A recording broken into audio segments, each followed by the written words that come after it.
Hello. Hi. Hello. Hi, gamers. Get chibi Poseidon today. Happy Monday! Hello. I hope everybody's doing well. Hope everybody's having a wonderful, wonderful start to your week. And if not, hey, I'm here, so automatically it's better, right? Hello gamers. Hi. Happy Monday. I hope everybody's doing well. As for me, I am oh, I forgot my water. Hold up. I forgot my water.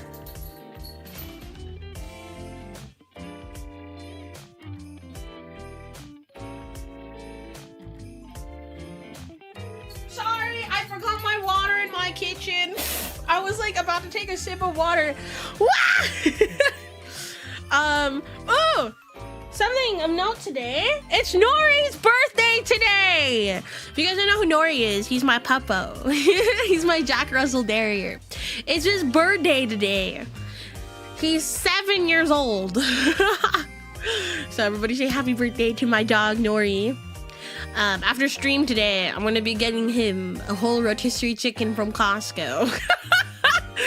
He's gonna have a whole rotisserie chicken to himself. But what I'm gonna do is I'm gonna shred the chicken and give it to him.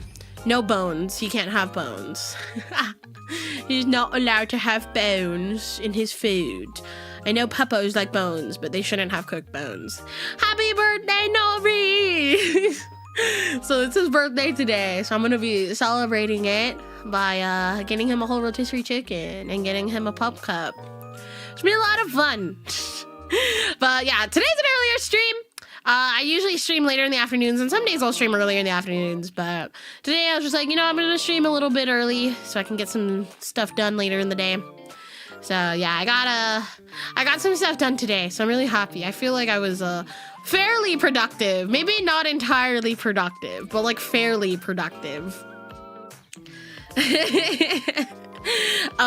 But we are coming up on the last 2 days of September. I believe, I think for the last few days, for every 5 gifted subs, Valorant is gifting subs. So if you'd like to come support, and totally not necessary, definitely if you want to consider gifting subs, keep in mind that we are in September and Valorant is adding gifted subs to that. So yippee! Thank you, Bryce, for the super. When are you gonna reach out to collab with M&JTV? I think I'm too baby for him. I'm too small of a creator, but I mean, I gotta shoot my shot one of these days. It'd be fun. Thank you so much for the super. I appreciate you. But we're gonna be yapping for a little bit while and then we'll move into reacting to M&JTV. So yeah, we're a little bit behind on the editing for the second channel, I think, but it's all good. It's all good. We're chilling. We're fine. Trying to get ahead. So if you haven't seen an upload there in a little bit, don't worry about it. It'll probably come up this week. I fell behind, admittedly. So I'll be down. He's a cool dude. Maybe we can get him on his VTuber arc. Also, I'm gonna be snacking on a protein bar right now. I didn't have lunch. I low-key didn't make lunch today, so we're gonna have a protein bar, so don't mind me snacking a little bit while we yap. But any plans for this week? Oh, we can talk about my schedule this week. This week's a little light, but we have something coming up, so I'm really excited to share that. So let me see if I can get it. Image.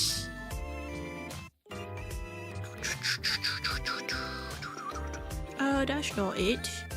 That is not it. I should have came prepared today. I'm never prepared for stream. I'm never ever prepared for stream.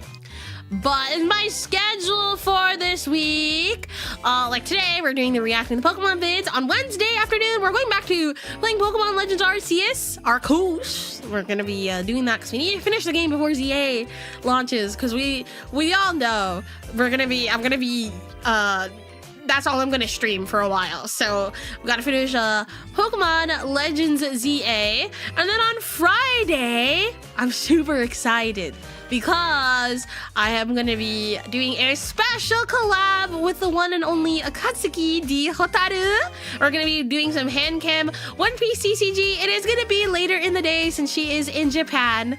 So it'll be at 8 p.m. Pacific time, 11 p.m. Eastern. We're gonna be doing some One Piece hand cam. So really excited. And we are also gonna be dropping our cover together. Yes, gamers. Yes, shipwrecks. Me and Hotaru covered a song together, so hopefully you guys will stick around and see that. It'll be uploaded on Friday as well alongside the collab, so we can all watch together and all the sorts. So yeah. She's amazing. I love Hotaru so much. I just love having like a VTuber to go and yap with about One Piece. And usually the language barrier isn't really a problem between us. There are times when we'll speak in English and then I'll speak in Japanese via Deep L Translate. But the message comes across, and I'm really, really lucky to have a great friend such as Hotaru. So but yeah, the fan art is not fan art, it's official art. This is from my V card. My V card at 10 cost. So if you want that art, you should maybe look on eBay or something. I don't know. I don't think they're doing any more sales for V card. So, well, fun. The art is peak. Lux cooked so hard. The art is so good. My brain is fried. No, you're good. I mean, I think most people's brains are fried on Mondays. Mine definitely is. When I have no coffee, my brain is 100% fried. So I feel you. I completely understand. Completely. But I just can't believe September's almost over. Like, holy moly. We're in a spooky season now, which I'm really excited because like fall is one of my favorite times of year. I shouldn't be up so close. Let me get my little bobblehead out of here. But fall is one of my favorite times of year. So I love seeing the cooler weather, the leaves change color and all the sorts. I'm definitely a fall girly at heart. My birthday's next week. Happy early birthday. Happy early birthday. Happy early birthday. So yeah, I'm really excited. And then the holidays come around. I love winter time as well. I love when it's cold and cozy, you know what I mean? There's just something about it that just feels nice, as opposed to being butt hot fucking naked outside. I'm just kidding. I don't go naked outside. I think I would be arrested. Best time of year? Yeah! I don't know. Next month, I plan to have a sub goal next month. To do some spooky games. So we'll probably do like 100 gifted subs, and we'll do some spooky bookies next month. So I'm really excited. So we'll see if we hit that goal. We'll do a spooky game for one of these days, and maybe we can go back to, what is that one card game? The spooky, not incantation. I don't think that's the name of the game. Not incantation. What is it? I have to look at my Steam library. We played it last year for Halloween. Oh God, what is it? It's like the spooky card game. Inscription, there we go. Thank you, chat. It's not incantation, that's a movie. Did I watch that movie? And it was some freak shit. No, not the Ouija board. Is it Ouija board? Ouija board? I don't fuck with stuff like that, chat. I don't claim any negative energy, okay? I'm not a particularly religious person by any means, but I don't condone any demonic energy. No, thank you. No, thank you. The only religion I follow is sex. I'm just kidding. I don't think that's a religion. Anyways, I'm going to have to beat the new Digimon game before ZA comes out. I heard that's been out, yeah. I think Nova played it. Nova played the Digimon game. I'm not really into Digimon, but I want to learn the card game. It looks fun. It looks bonito. It looks fun. Protect Sai with the sacrifices of thanks. I know. Saying sex is a religion. You know, anything can be a religion if you think about it. Like, you know, if you think about it, you can worship me. Like, Poseidon as a religion. You know, you can just worship me on your knees. And I'm like, yes, yes, it is if you worship Aphrodite. I do love Aphrodite. He's a cool dude. I'm just chewing on a protein bar. Mmm. Delicious. Mmm. Super Robot Wars? I don't know what that is. I'm gonna be real. Did it look fun? What kind of game is a Digimon game? Is it like an RPG? Is it like one of those RPG games? Because if so, that's pretty sick. That's pretty sick. I don't know. I've never really consumed any Digimon media, like ever. I had friends who really liked like the show and asked me to watch it like a million times, but I just haven't gotten around to it. Nova's been wanting to watch Digimon with me for like the longest time too. I'm just like haven't found the time. So the goddess of Wed doesn't follow any religion. Why would I need to follow any religion when I'm a god? I am the religion. Who needs religion when you have me? Part Tamagotchi. Oh, you sold me. I was that girl with the Tamagotchi and I'd constantly accidentally kill my Tamagotchi. I've been like, you know what I should do? I should buy like one of those newer Tamagotchis because they still make them. They still make Tamagotchi. And I like want to put it on my purse and stuff, but I feel like people would make fun of me. My friends would make fun of me. Poseidon, why are you a Tamagotchi? You're too old for it. Since he was born from Seaphone, does that make him a water deity? I mean, I would say adjacent for sure. Related. I am his favorite aunt after all. The new Labubu. Brother, don't even get me started on Labubus. I want the new circus one. I cannot describe to you how much self-control I've had to have in the last like week because I keep seeing like these Labubus in stock on like the TikTok shop from like the actual Pop Mart account. And I'm like, do I need another Labubu? Do I need another one? What was that meme? It's like, I own the world's only 24 karat gold Labubu. Like, what the fuck?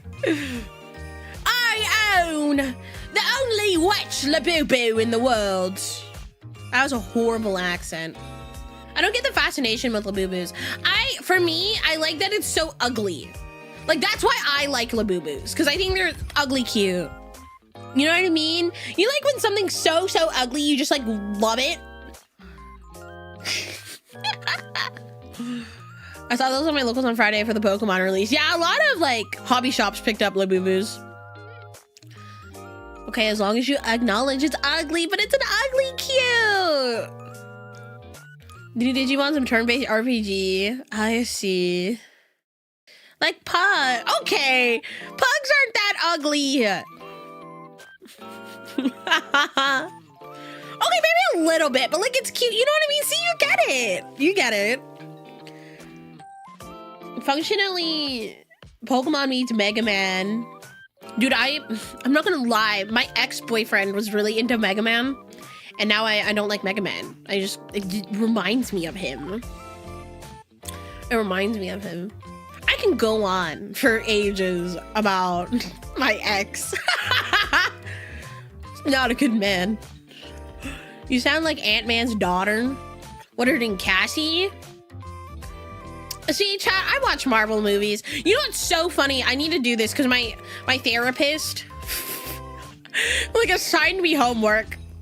And she was just like, Poseidon, I would really, really highly recommend after today's therapy session, you should watch the Thunderbolts, the new Avengers movie. And I was just like, why? Like, I didn't mean it like in a mean way. I'm like, I'm curious, why are you assigning me this movie to watch as part of like something we go over next time we meet?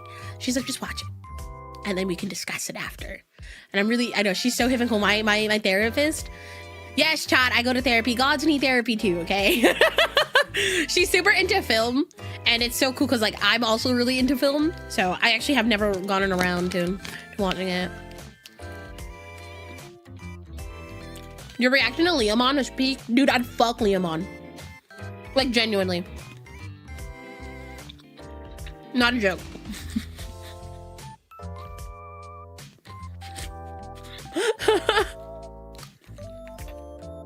You and 1,000 fangirls, I get, see? People get it. They know I'm not crazy. Sounds like a fun time, stream time. We can talk about my ex Medusa. He was a horrible, horrible man. Bro, I'm just playing Digimon Roll 2. Yeah, and let me talk about me wanting you to fuck Leomon violently. Or letting him F me violently.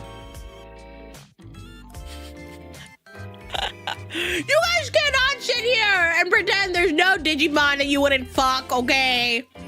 Like, I know what what's her name? Angelamon looks like. You know what I mean? I know there's some people in my chat who would fuck Angelamon. Don't pretend like you wouldn't.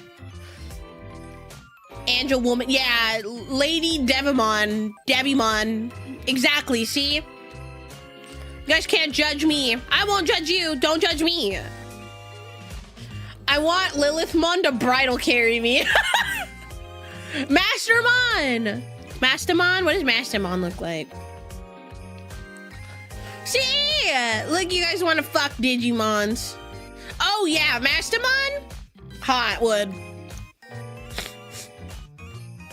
That's all I know. It's just like the only Digimons I know are the sexy ones. Those are the only ones. I don't know anything else. Dear Lord. She can Amazon me. What does that mean? What does that mean? Venusmon? What the fuck does Venusmon look like? I'm scared. Should I be concerned? I should be mildly concerned. Hello, godly guy Oscar. Welcome in. Ooh, Venusmon do be pretty. Yeah! I will not elaborate. Wait, what is Amazon position? What does Amazon mean? I'm gonna Google this. Amazon position. Ah!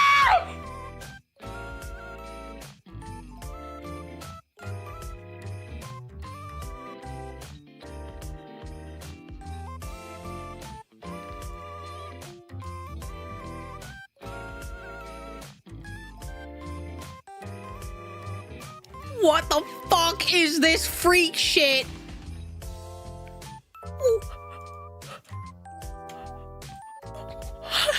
What? Is this possible?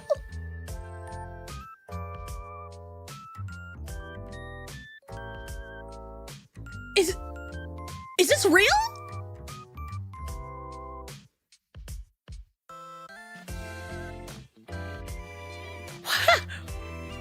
I feel like you'd break somebody's dick with this. What the fuck? Oh my god. Oh my god. Thank you for the super. Look at Airmon. You guys are fucking wild. What the fuck? Amazon position is crazy. Reverse bait. Okay, I know what reverse baiting press is. I'm getting off of this. This is straight up porn on my screen. Oh, Arimon. Oh, I love the colors. It's my colors. What is that model? Don't worry about it. That's the best part of the Amazon position. You guys are more freaky than I am. What the fuck? I'm not showing it on stream. I'm not giving you guys links to this. Fuck that. Oh my goodness, this is so graphic. I'm closing out of this. I'm done. I think I've seen enough porn today. I think I've seen enough porn. What the hell did I come back to? Saru said that he would, I don't even remember what fucking Digimon was. Said he would Amazon him, and I was like, what the fuck is that? And I looked it up, and it's a sex position. I was like an actual fucking jump scare. Holy shit, dude. That was actually a jump scare. That scared me. Don't call me out, bro. You're the one who typed it. You're the one who typed it in my chat. Wait, which Digimon? I don't know. Lady Devamon or something. Where the women literally dominates a man. Listen, I didn't know that position was possible. You know, I was aware of like the woman can be on top, but like doing that, wouldn't she like break somebody's cock off? Like I feel like that would decimate their penis. Mastermind? Oh, okay. I side with Saru here. Not everybody want to get fucking Amazon by a woman. I didn't even think that was possible. I'm scared. I need an adult.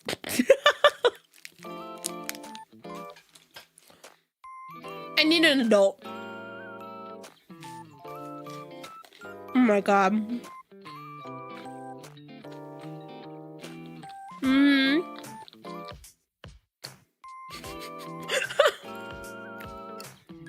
You are the adult though. You're stuck with us. I don't want to think about it for the rest of the day. Wait. I need adult supervision. Where's Linda? Where's my manager? Today took a turn. Is that the hippocampus floating above your head? Yes. That's actually on my model, my OG model, but I have to turn him on. I have to like turn him his toggle on. But yes, I do have a little hippocampus, a horsey horse on top of my head. Look at him, he's so cool. He's so cool. Wait, if I keep doing this, it looks like I'm giving head under the desk. I should stop.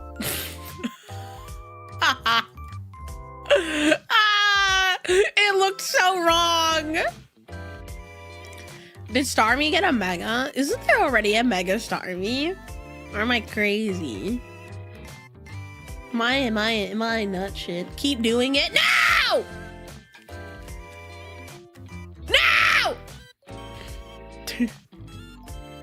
Sistermon. Oh, I know what Sistermon looks like.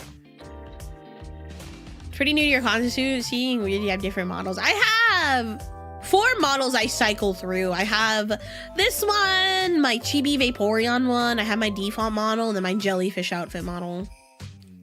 20 minutes into stream and already getting out of hand. Welcome to a Poseidon stream where things just naturally get out of hand. Things just naturally just go off the rails. Rip the forbidden starfish model. Oh god, you know what? Speaking of models, I've been wanting to tease my next model so badly. Oh god. I think I teased it on my birthday, but we're slowly coming up on the, we're getting closer and closer and closer to the reveal date for this model, or the debut date. Which we don't have an exact date, but things are getting done fairly quickly. So, yeah, we are coming up on it. So, yeah. So, yeah, I have another outfit coming up. So I'm really, really excited for it. I'm really excited. Not the Digimon I was thinking of, I see. The holiday theme or something else? No. Not holiday themed. I wonder. I was gonna tease the silhouette, I'm wondering if I should tease the silhouette. I'm wondering if that is a good idea. Should I tease the silhouette? Should I tease at least the top part of the silhouette? I really, oh god. I want to so bad. Maybe I will. Give me a second. Yeah, this model, actually, it's been done for like a year and a half-ish now. So I'm super duper excited. Go for it, tease it. I should probably tease the top part only. Let's see what I can do here. Anyways, question of the day. What is your favorite fall drink? Do you have a favorite fall drink? Do you have like a maybe like a seasonal drink, right? Is there anything you like? I really, oh god, I am in love with anything pumpkin. The last few mornings, I've just been making pumpkin iced coffee, pumpkin spice iced coffee, but I make it at home. I haven't actually ordered like Starbucks in the longest time with the effort to save money. And I think that has been working out. At least I hope it's been working out. Apple cider. I don't know. I don't think I've had like good apple cider. Okay. You know what? Because I love my chat so much.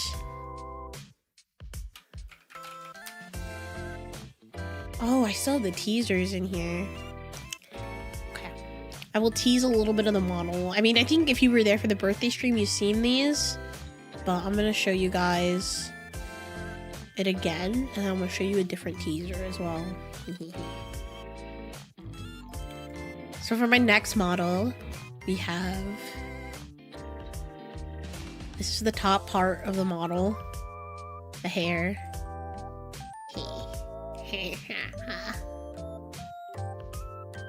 So bonita.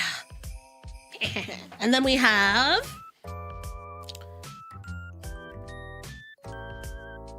belly button. Belly button.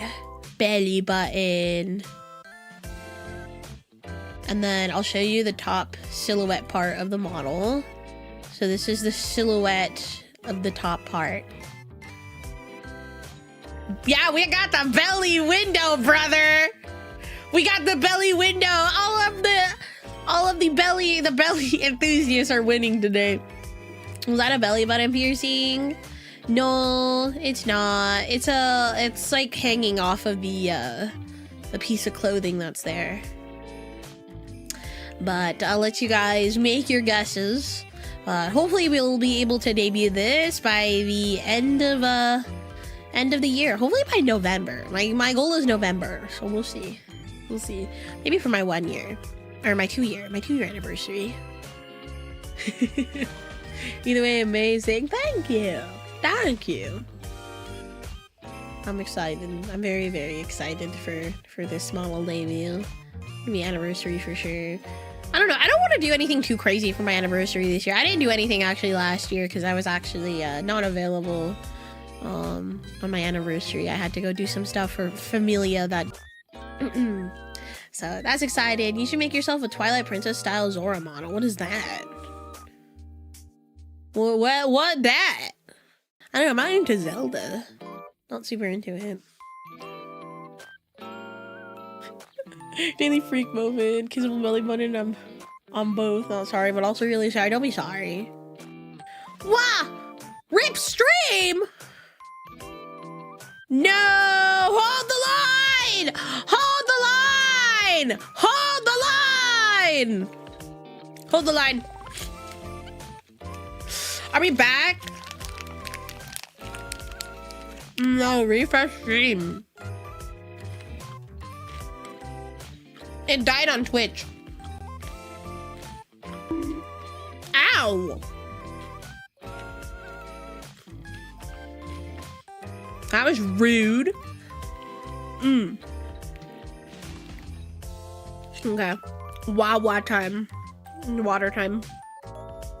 Don't mind me, I'm just eating my protein bar lunch.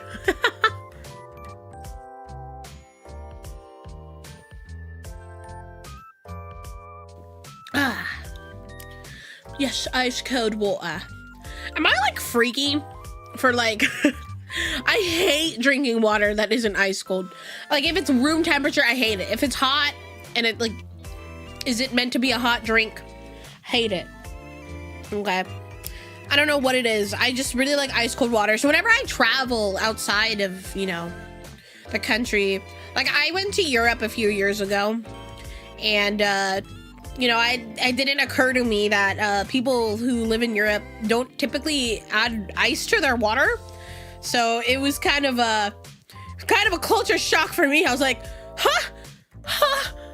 You guys don't add ice to your water? You guys like your water just room temperature? What? I can't drink a room temp water, but I can drink soda that's room temp. I absolutely can't drink soda that's room temp. I don't know what it is. I just can't. Was that there's a goldfish on my TV? Oh yeah, it is a goldfish on your TV. That's Pablo. Yeah, I can't drink, like if it's like tea or like hot chocolate, cappuccino, like stuff that I feel like is meant to be consumed while hot, okay, fine. I will drink it. I don't have a problem with that. But if it's like water in like a water bottle that, you know, especially during the summer, you ever get that feeling when you have like a water bottle, right? You're having during the summer, you're like walking around with it or whatever. And then progressively as the day goes, the water bottle just increases in heat. Like I hate that. I can't. I just, it's disgusting. Peppermint mocha coffee. Wow, thank you for reminding me to buy my peppermint coffee syrup. I've had hot soda before, left it in the car and heat up a can. Don't do that. You might explode in the car.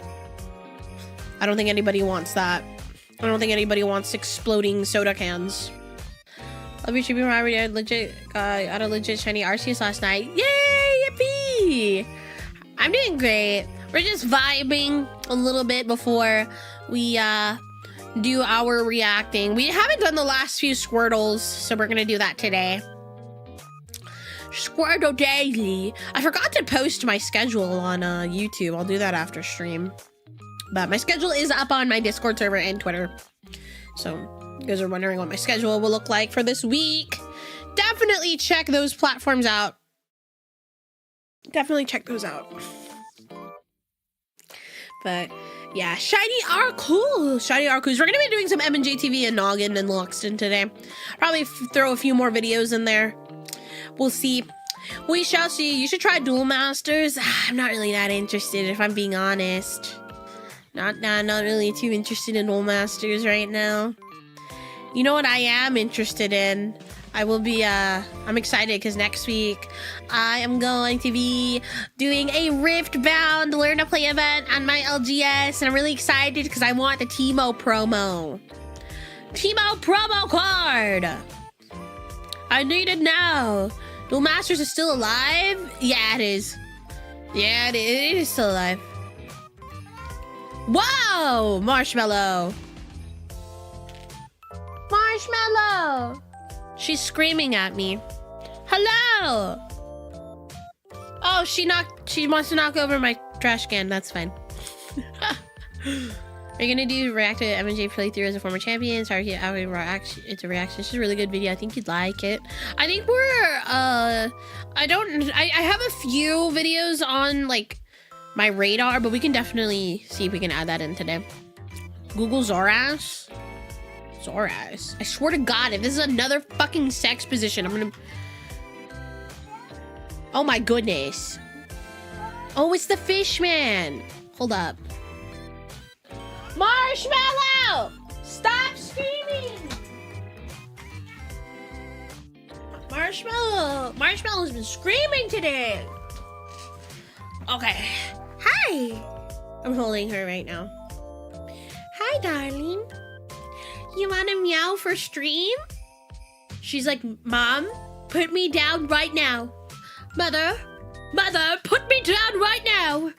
I don't want you holding me anymore. Your filthy hands. Okay, I'm sorry. She was like meowing at me, and I'm like, do you want to be held? This is a fish man, Zora. Marshmallow! What's wrong? She keeps meowing. Why do you meow? What's wrong? What's wrong? She's just... my mom... You want attention? Mommy's streaming right now. What? Meow? What's wrong? I think she just wants attention. I don't know if you guys can hear her. I think she just wants it. She does this. She always does this when, like, I remember working. It's like, okay, I'm a fur mom, okay? I'm a mother to a wonderful cat and a wonderful dog. And, you know, they're honestly, like, low maintenance pets. I got really lucky with them. However, the highest, like, maintenance I have to do for them, like, obviously I walk my dog, I feed him, I clean up after him and all the sorts. Not a big deal. You know what the highest maintenance I have for my pets are? They are both attention, like, they are attention heavy. They love getting pet, they love attention, and they hate whenever one gets attention over the other. So, but, you know, for the most part, they're pretty, like, they obviously my cat sleeps all day, and then my dog, he's pretty chill. He, like, you know, walks around the place, plays with his toys, takes naps, but they like to pick the most inconvenient times to be like, mother, I want your attention now. I require pets. Like, brother, I'm streaming, I'm working. Please, let me do my job. I will do it after. Oh my goodness. I have a cat as well, but sometimes he likes to attack me sometimes. I walk him, my mom named him after a song. No, my cat, she doesn't attack. She's actually very sweet. But she's a diva, that's a problem. Marshmallow is a diva. She's a, oh, brother, she's a brat, that's for sure. You know, she wakes me up every morning by screaming in my face. It's like she knows what time I have to get up and leave. She won't leave me alone unless I wake up. Like, sometimes that's how I wake up, because she's just screaming in my face. She's like, meow, meow. Like, brother, I'm trying to sleep. All right, we should probably do our Squirtle of the day. I've been yapping for a little bit. So let's do our daily Squirtle. Let's get, if I can get it running. Mega Evolution is... not Mega Evolutions. Okay. Every time I open this browser, it's always the last M&JTV I watched. Okay. You guys know what time it is. We're back for some Squirtle Daily. What is the Squirtle of the day? I wonder what the Squirtle of the day is. All right, let's start with our Gen. We always start with Gen 4. Let's do... What's a good Gen 4 to start with today?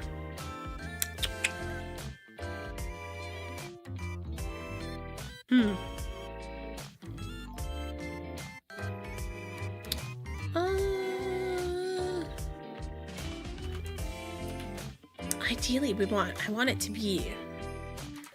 We can do Dusknor. Oh, no, Dusknor is I want it to be a dual type, so we can get 2 types out of the way.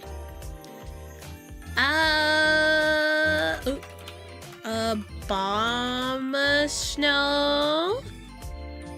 Okay, it's not ice and it's not grass, and it's lighter and heavy, or lighter and shorter than Obama Snow, and it's in a gen above Gen 4. so let's do Gen 6. So that will be Kalos? It's a good Kalos Pokemon. It's a good Kalos Pokemon. We could do Delphox. Okay, so it's a Gen 5. Okay, it's Gen 5, and it's not fire, and it's not psychic, and it's still shorter and less heavy. So it's a Gen 5 Pokemon. We have that. We have that. We can do Simipour. Oh, okay, so it's a single type Pokemon, and it's still taller and heavier. Okay, so it's between 1.5 and 1 in height. It's not water, and it's between 39 and 29 in weight. Zorua is a good one. No, it can't be Zorua. It has to be taller than 1. So Arc. Still, no. Gen 5. Happy National... Is today National Coffee Day? Oh, it can't be water.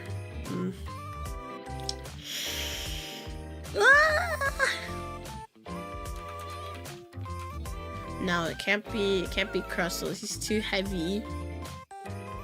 Cough Krugist. No, it can't be. How about Sigilyph? It might be Sigilyph. Oh, it can't be because it's psychic and flying, but we could try. Okay, it's a 1.4. Okay, it's a 1.4 in height. Yeah, it's actually the monotype. It's a monotype. Shoot. Okay. Yeah, it's a monotype Gen 5.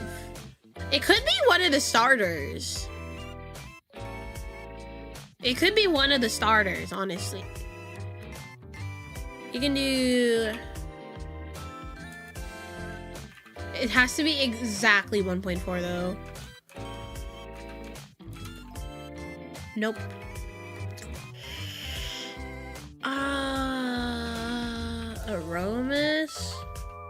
Aromatisse? It can't be Aromatisse. It can't be Chespin. Yamask. Oh, it has to be 1.4 and it's a monotype. 1.4 monotype.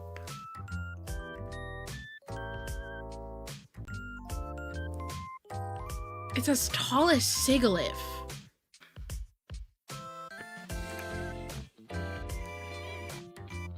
Carbodor? But it has to be less than 39 and more than 29. I think Garbodor might be too heavy. Yeah, Garbodor's too heavy. What about Trubbish? Nope. Timber's a good one. Oh, no, he's not. Flabebe, I think, is not it. It's going down. I'm yelling timber. Ooh, you know what? No, it can't be Substrike. No, it can't be Substrike. What's the... It's Blitzel, right? No, it's not Blitzel. Suwana? No. Maractus? No, it can't be Maractus. What gen? It's a Gen 5, and it's not fire, it's not water, it's not grass, it's not flying, it's not psychic, it's not ice. We have... Mienshao. Oh, wait, hold up.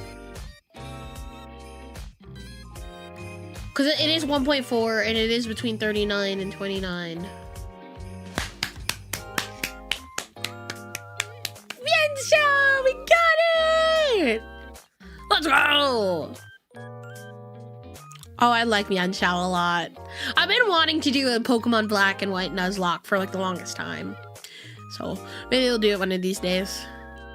Once all the Legends hype is kind of subsided a little bit. Well, I forgot Mienshao exists. One of my favorite Pokemon from Gen 5. I really like Mienshao. Super cool. Okay. Sorry, I'm eating. Let me finish my protein bar, and then we'll get into the reacting. That was a good run. That was a really good run. Mmm. Mmm. Yeah, and my second guess was gonna be sock. Like the karate one. I'm waiting for the rush to come down and get a free coffee. Google, get your free coffee. I didn't know today was National Coffee Day. What happened to the Pokemon Legends Arceus run through? We're starting it back up on Wednesday. I just had other things I wanted to stream first before that. But we're coming back up on it Wednesday, and then we're gonna probably stream it like 2-3 times next week. At least that's the goal. I don't know how far exactly I am in the game. What checkpoint I'm at.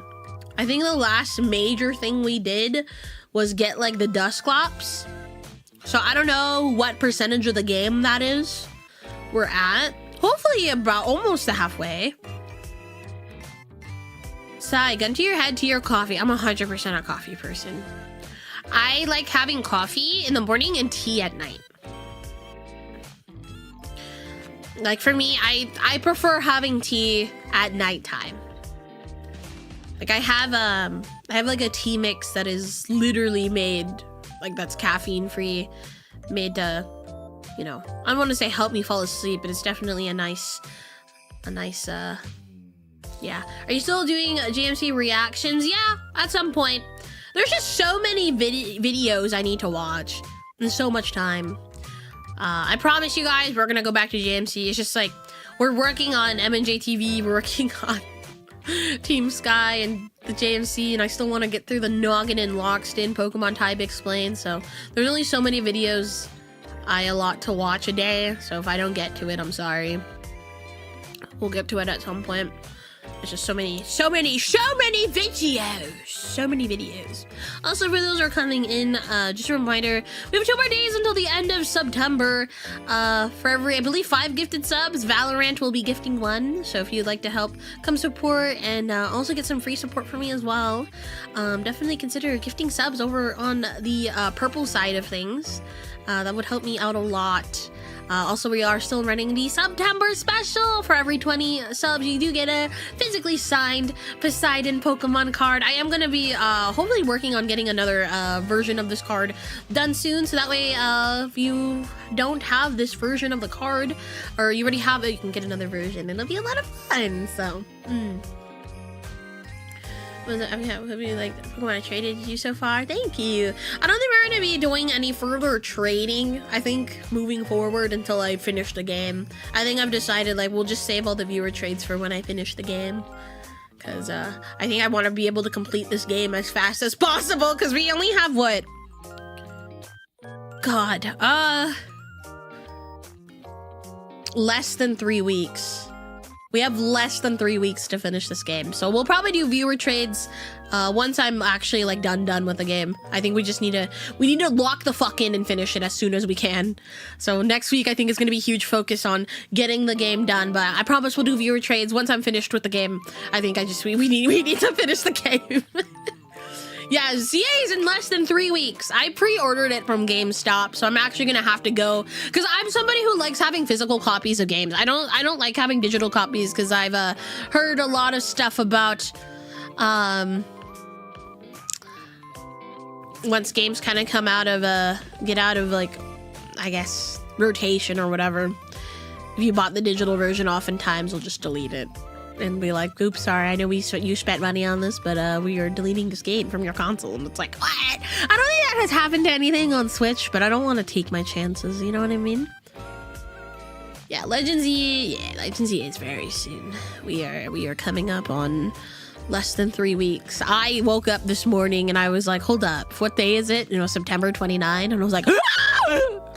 Ah!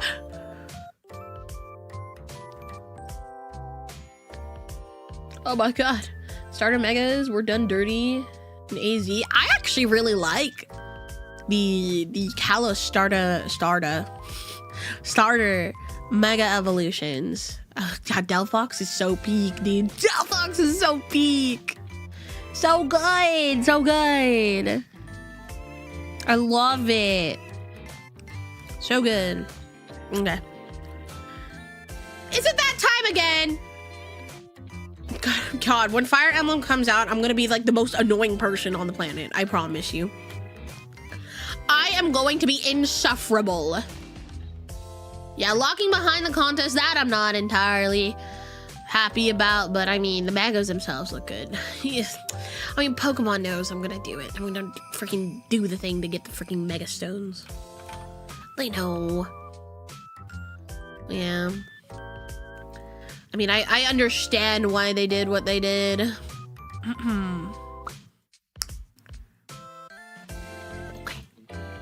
I think it's done. Have you played Fire Emblem Shadows? Fire Emblem Shadows?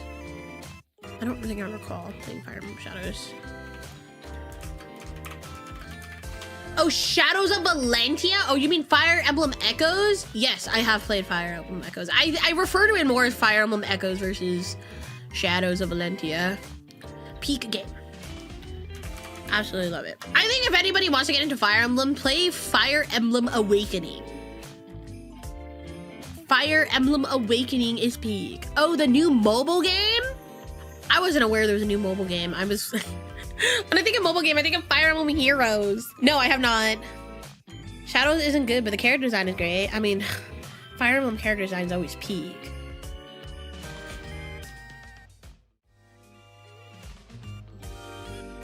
Gamers! It's time. You guys know what time it is now, right? It is reacting time! We are going to be reacting to some M&JTV today. We're also going to be throwing in some other videos I want to react to.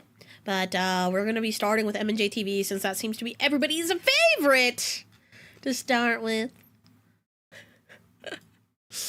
Everybody's favorite to start with. So let's move forward. We are going to be watching 12 major Pokemon battles you never did.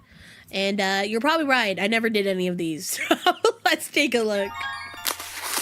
Thank you, Bryce, for the membership. Welcome to the Shipwrecks. Thank you, thank you. There are battles with famous Pokemon trainers that you may have never done. Here are 12 instances of forgettable battles with memorable trainers. Okay. Which I did my best to order. That sounds a little bit, you know, contradicting. You know, memorable trainers, forgettable battles. I mean, I remember my battle against good old Barry on Route whatever, and, you know, beating his ass up. Great times. From least to most obscure. Enhanced versions of Pokemon games have a history of changing things, but until Emerald, no major I like to pretend Ultra Sun and Ultra Moon don't exist.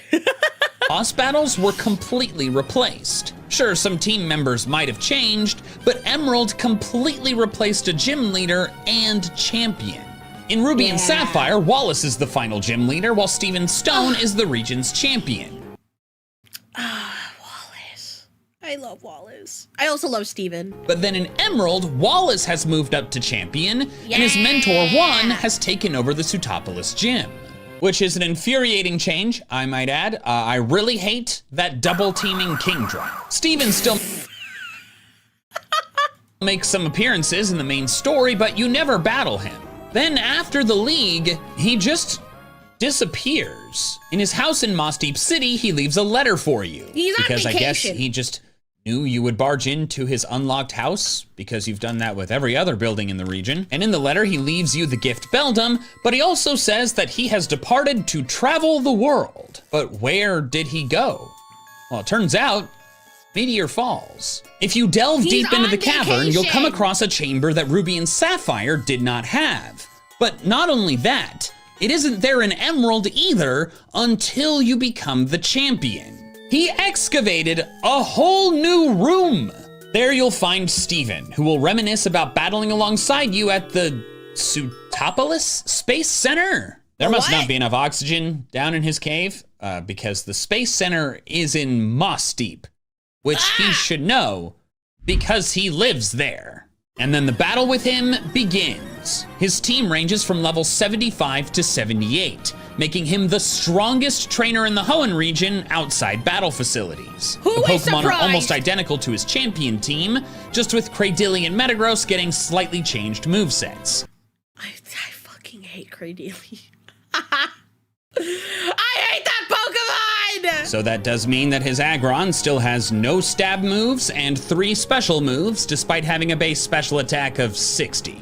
This battle is probably the most well-known on this list, hence why I made it the first entry, but I still opted to include it because I have no memory of ever doing it myself. The red battle is present across 5 Johto games, while this one is only an Emerald. Additionally, red is atop a fancy new location that you don't unlock until getting all the badges, so then you're gonna be eager to explore it. Whereas Steven is deep within somewhere you've already been, and thus may not think to go back to. Steven is not the only character to be relegated out of a position, yet somehow gets stronger. In Black 2 and White 2, the progression through the region changed so that the earliest locations in Black and White, the southeast portion of Unova, are now post-game locations. The 2 gyms there, in Nacrene City and Striaton City, are no longer gyms. While you cannot battle Lenora at all outside of the Pokemon World Tournament, did you— God, I fucking love Lenora. I mean, look at her. That is my mother right there. Holy moly. I am down bad. You know that you can battle the triplets? Because that's not Pookie. I did not know that until I started writing this video. Maybe I've done it before, but I don't remember doing it. If you walk into their former gym, now just a restaurant, the 3 of them will be standing around the room. If you speak to one, they'll ask if you want to team up with them against their brothers. You can team up with any of the 3, and the triplet multi-battle can be done daily. So you can experience all 3 possible battle combinations. They all use 3 Pokemon each in the mid-60s, assuming you don't change the difficulty level, and their teams are unchanged whether opponent or teammate. Additionally, and amusingly, they all have 1 Pokemon with a muscle band, 1 with a leftovers, and a monkey with a life orb. I think being able to choose your partner and that changing who you battle against is a really cool way to bring back one of Pokemon's most unique gyms. In fact, I kind of wish that we could have done this as just a regular gym battle. I do remember doing this battle. It's so cool. In Black 2 and White 2, and not just an optional side battle in the post game that I totally missed. Ha! It is I, Guarantee Boy. What the? Look at all those wires. A cautionary tale. Last year I signed up for the Wire of the Month Club. Why? The what? I had a wire phase, okay? I'm sure everyone does. No. Anyways, I had the subscription shipped to my hideout mailbox, not my apartment, and then I forgot about it. So when I checked my mailbox after a while, lo and behold, I wasted a bunch of money on a ton of useless wires. Let me guess, if you'd been using the sponsor of this video, Rocket Money, sooner, you could have avoided this? Exactly! Rocket Money, which I might add, incredible name, is an all-in-one personal finance app that helps you cancel subscriptions, lower bills, and better manage your money. Once linking my bank account, I used it to help me catch unwanted subscriptions I forgot about, like the Wire of the Month Club, then cancel them with just a few taps. Rocket Money can also be used to help you lower bills. Just scan them in, and it can help negotiate your bills down for you to get the brother, my internet bill. Best possible rate. It has went up $50 this year. Can you believe that? Rocket Money has helped its customers save up to $740 per year when using all the premium features. Go to rocketmoney.com/M&JTV to get started for free and improve your finances. Now, I'm just gonna leave all these wires down here, if you don't mind. What? No, I don't want those. Oh, come on, you're 30 now. It's a rite of passage into adulthood to have a tangled mess of random cables somewhere in your house. Ta-ta! This next entry is kind of an odd one because it's not against a famous character. It's against a famous person. Shigeki Morimoto is one of the most prominent employees at Game Freak. He's worked there since 1992 and thus played a role in almost every mainline Pokemon game, even serving as the director for Emerald and Heart Gold Soul Silver. Now you likely know that Game Freak likes to make appearances in their games, usually serving as the people who will give you certificates for completing Pokedexes. But starting in Gen 5, you could finally battle against one of them, and that person is Morimoto. Now, I know there's a good chance that you've battled him once, but have you battled him every time? No, his I have first not. team I think I in battled Black him and one White time. unlocks once you enter the Hall of Fame. In the sequels, his team is nearly identical, but he also has a new team you can fight before the league.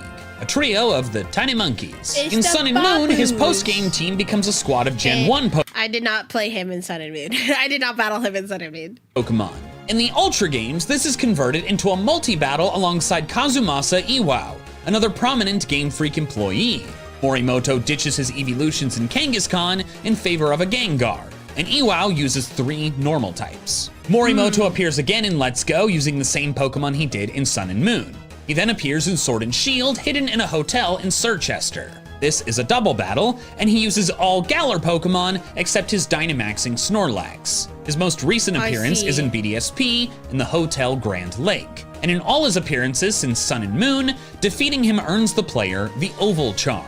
I've done a few of these battles. I have not done all of them. I did not realize there were this many Morimoto appearances. My eyes were popping as I was I can't recall. I just remember the Gen 5 one. I don't recall the rest of those. scrolling down that article.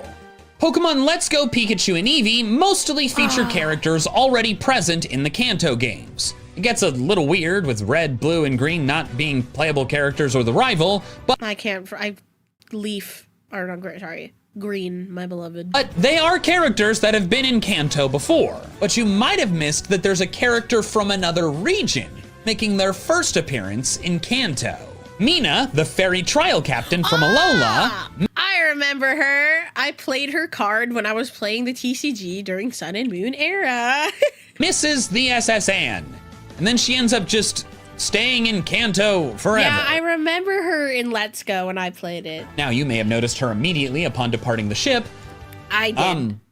I did not. On my first playthrough, okay. I just walked right past her. I, of course, found her eventually, but what I didn't realize until quite a long amount of time after the game came out is that you can actually battle her. More than once. That I did not And she's do. got 2 different teams. Her first team is a Jigglypuff and a Mr. Mime, and this is what she uses up until you beat the league. After which her levels jump to the 50s, her Jigglypuff evolves, and she adds an Alolan Ninetales. She can be battled once per day. This is a super missable battle because the conversation isn't forced. You could just walk right past her like I did. But also, she does not battle you in that initial conversation. You have to choose to return to her later, and you don't really have a reason to do that. It's nice that they tried to put a fairy specialist in Kanto when there's never been one before. But you may not ever fight her. I certainly didn't. At least for like a long time. Speaking of... I was so excited. I think I'm just very, very partial to fairy type trainers because fairy type is just one of my favorite Pokemon types. So I do love Mina. I did recognize her during my first run of Let's Go. My first and only run. Mina, Sun and Moon shook up the series by removing gyms, replacing them with trials and grand trials. Okay, damn, all right, ass on the screen. You battle the kahunas in the grand trials, but then in most regular trials, you do not battle the trial captains. Nope. But did you know you can actually battle all of the trial captains, assuming you have both a... Is your favorite starter Primarina? Actually, my favorite starter is Sprigatito. Second being Oshawott. Sun and a Moon game.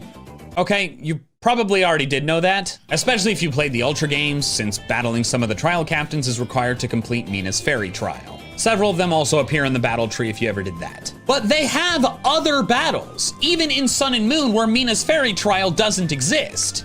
It's just that if you're not looking for them, you're probably not gonna find them. I should say up front, this entry is not about Sophocles and Acerola. Sophocles is a title defense challenger in all the Alola games, and Acerola is famously an Elite Four member. These battles are not obscure enough. Mina actually has a couple battles in Sun and Moon that you could miss, but they're triggered pretty easily by finding her out and about on Pony Island, and one of them's part of an Ultra Beast hunt. The other 4 captains are the focus of this video, because their battles are much trickier to find.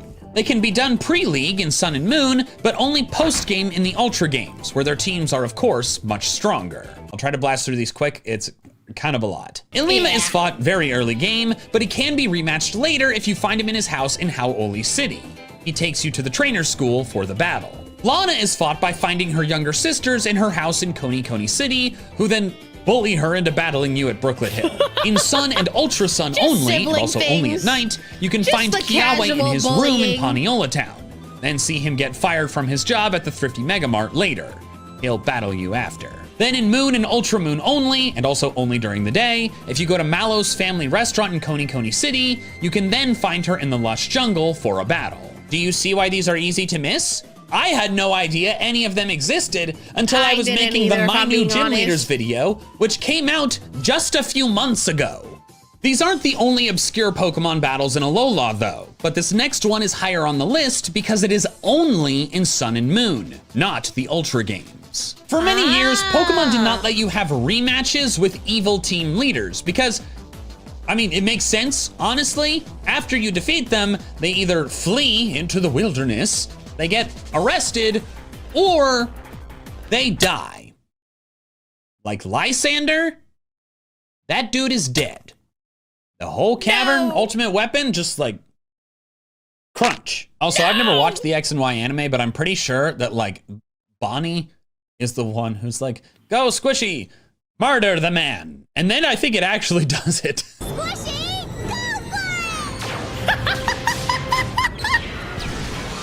But Sun and Moon broke this trend, likely because Team Skull was kind of less explicitly evil than the others. Like, yeah, they took over a town, which was bad, but they didn't want to kill everyone. You may already know that Team Skull leader Guzma appears in the battle tree as a partner. Dude, Team Skull was, you know what I loved? I loved how Team Skull was not like a serious team.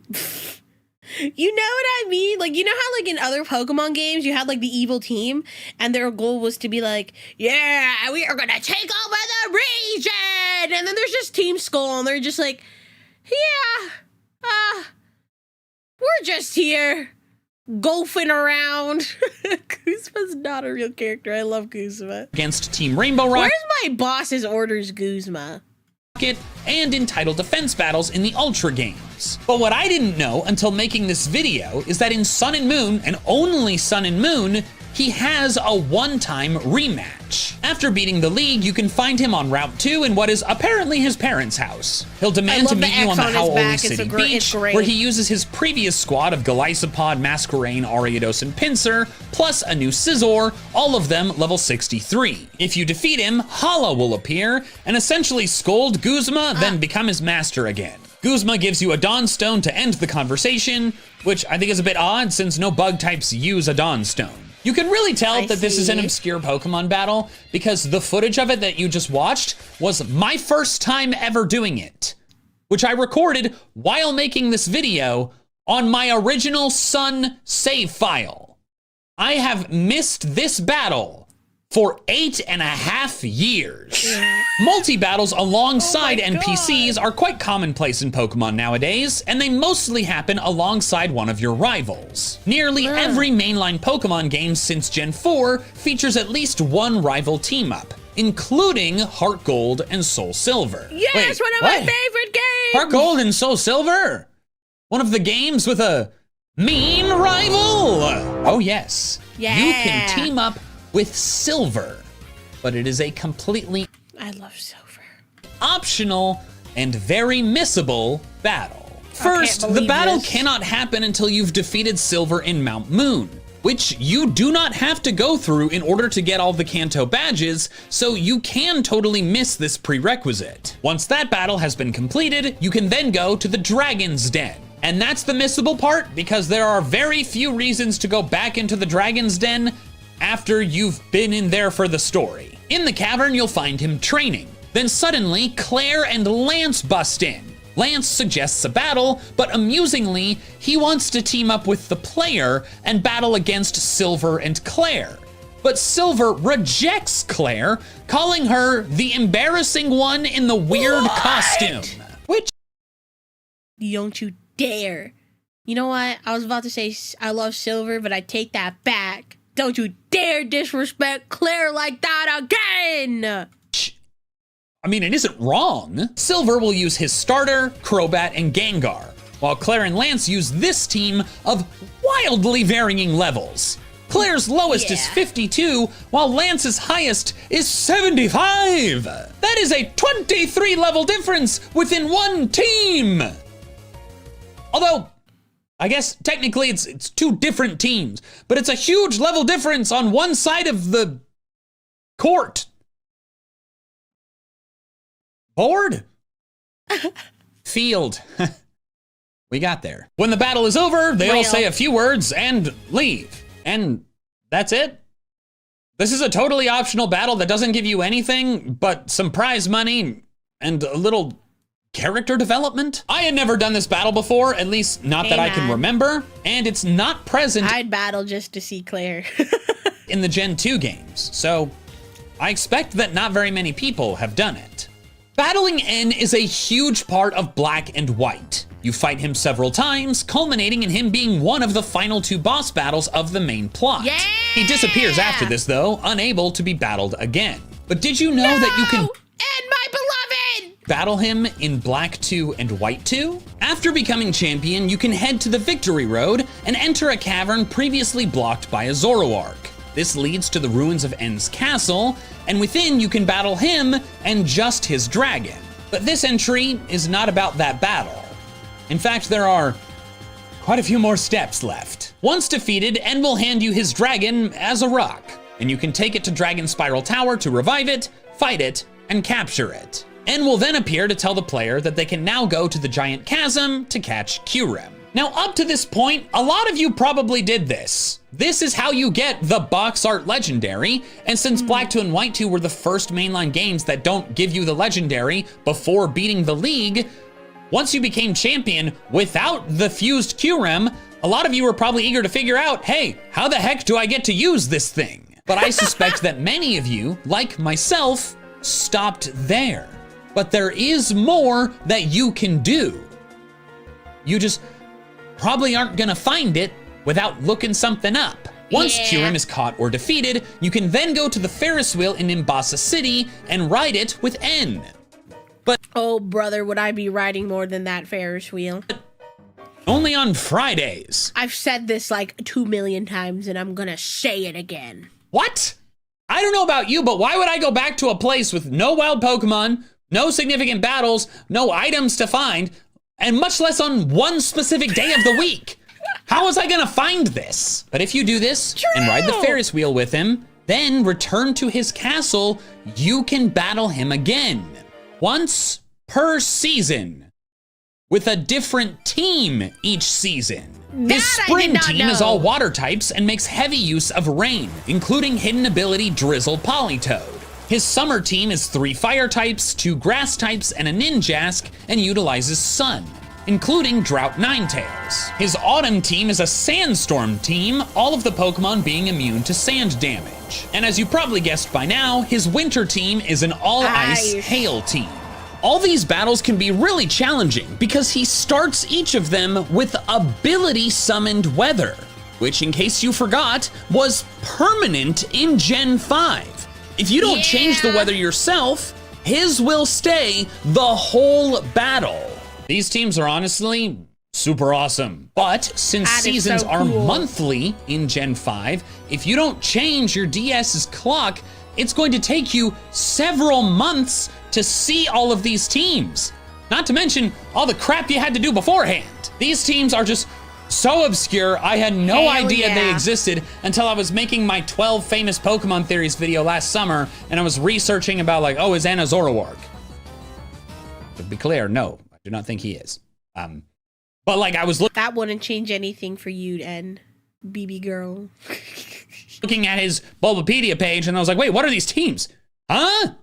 The next entry is also from Black 2 and White 2, but you need more than just a copy of one of those games. Black 2 and White 2 have a fascinating feature called the memory link.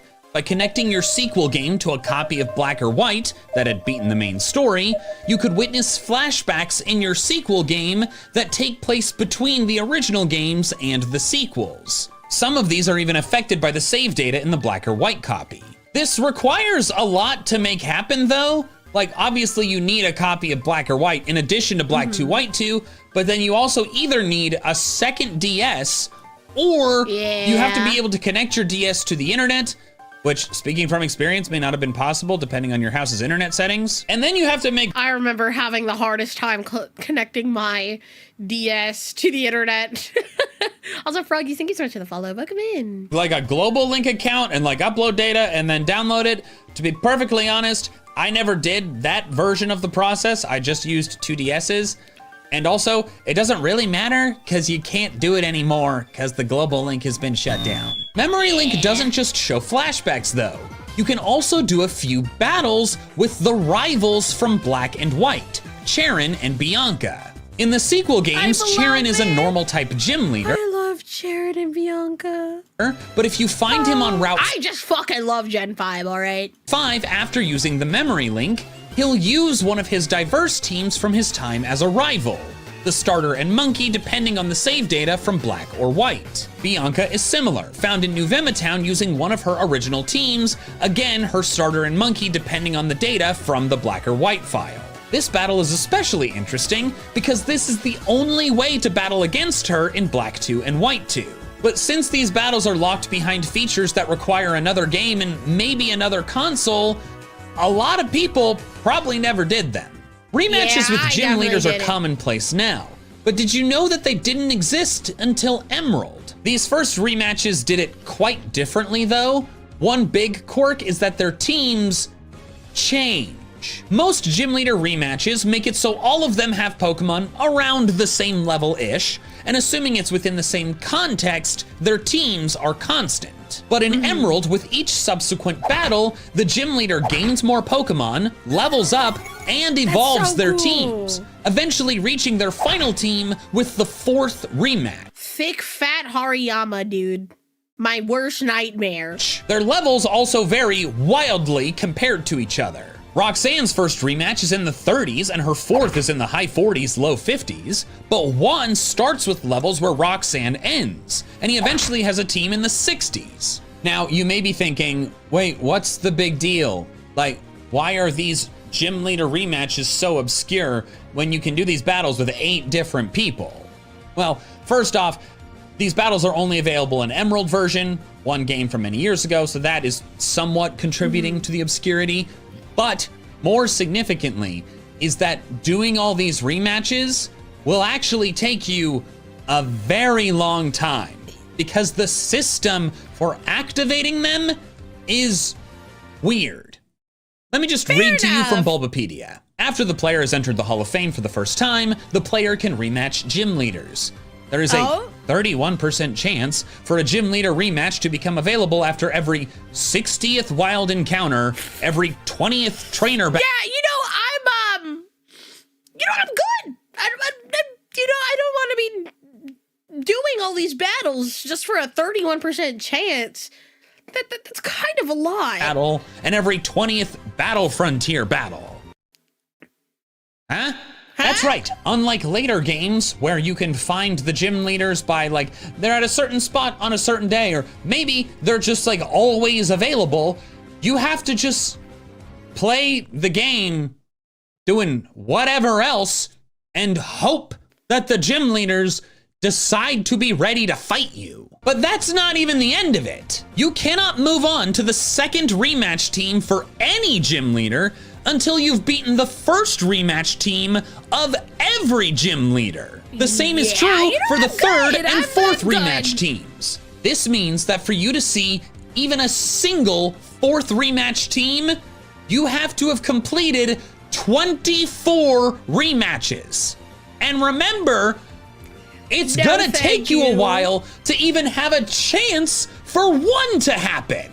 I've personally never gotten close to seeing the 4th rematch team for any of the Emerald gym leaders, and I suspect that the number of you that have done so is quite small. Yeah, definitely. But hopefully, the number of you that decide to subscribe is very large. In all seriousness, if you've watched this far into the video, you likely enjoy what I do, and so I would greatly appreciate it if you would subscribe if you have not, or double check that you are subscribed in case you are not. We've reached the penultimate entry, and before we get into it, I should warn you, I am about to rant. To start things off, I have a question. Do the words Grand Duke of the Battle Chateau mean anything to you?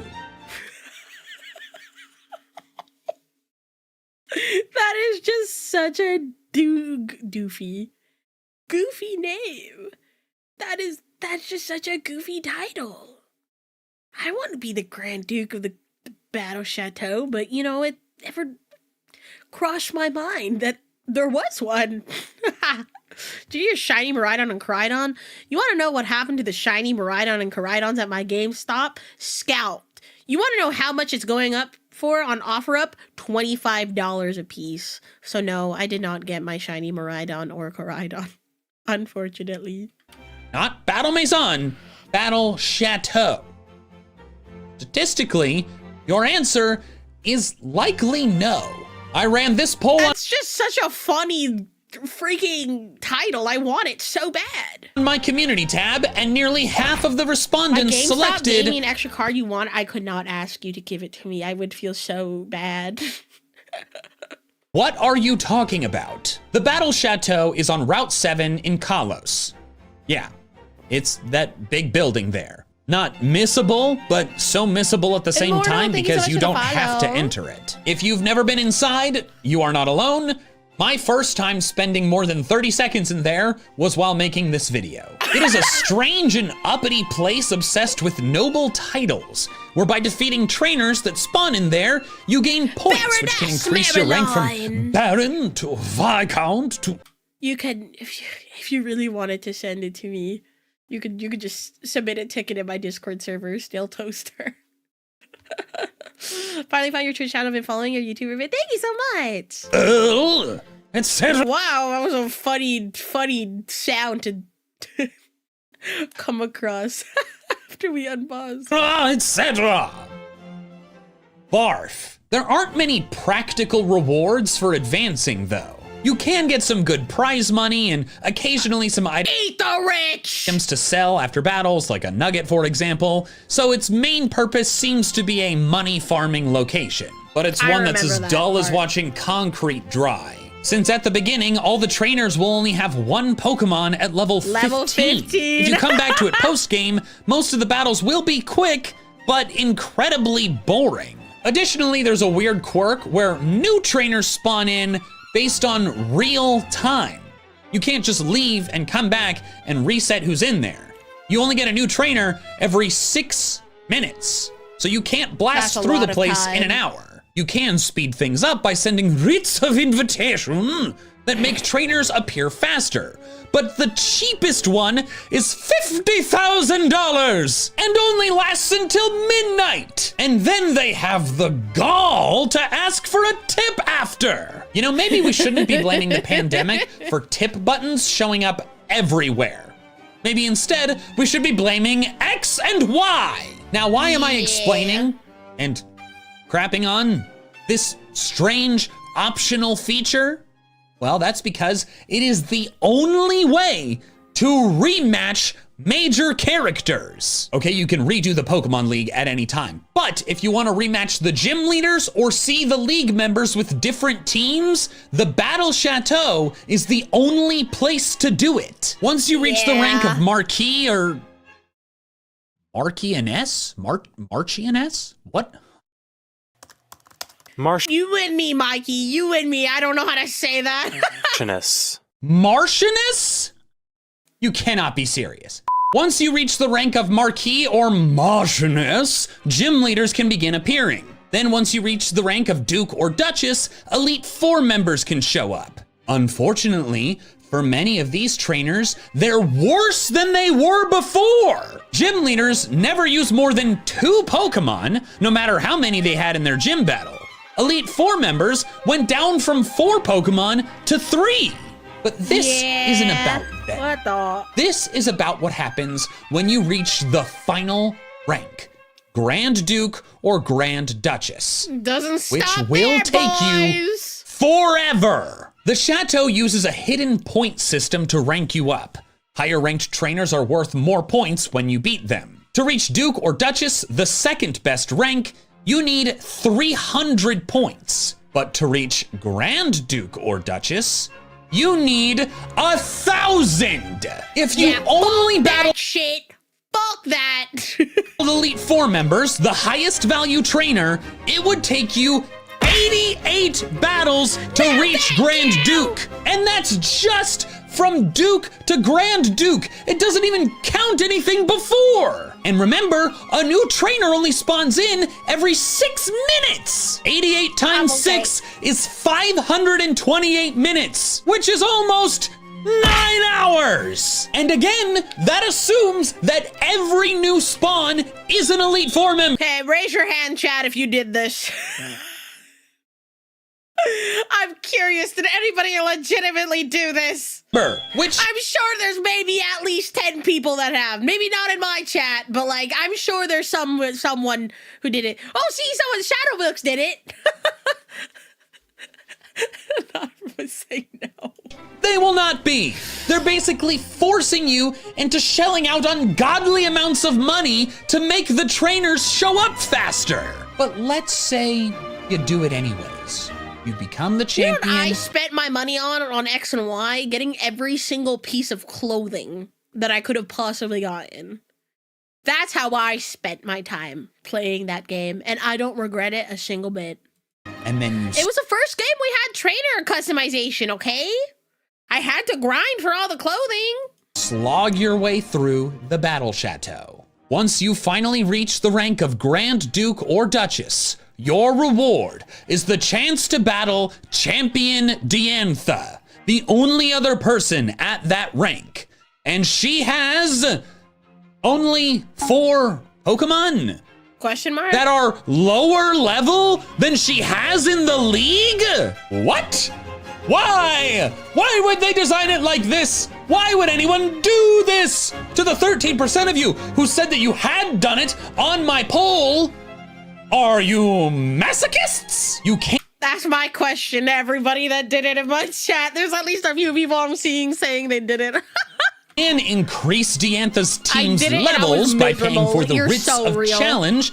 And with the black one, you can get her Pokemon up to level 80. But this somehow makes her worse? Her Mega Gardevoir goes from knowing Moonblast, Psychic, and 2 coverage moves to knowing Captivate, Hypnosis, Dream Eater, and Stored Power. What the fuck? The last of which is a move that gets more powerful with stat boosts, yet she has no moves that boost her stats. Also, the Black Writ of Challenge is gonna sit you back $300,000. And they're still gonna ask you for a tip after. The Diantha Battle Chateau rematch is definitely the dumbest battle in this video, and it would be the most inaccessible and obscure as well. If not for the final one, which for most isn't even possible anymore. Today, most events are limited time raids or simply mystery gift distributions that put a Pokemon in your box. But years ago, a lot of event distributions triggered story events within the games themselves.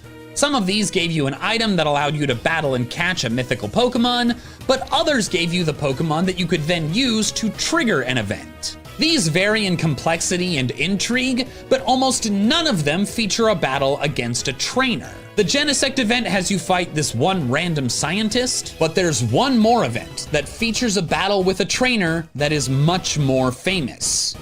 Or should I say infamous? Because if you didn't know, infamous means famous for a bad reason.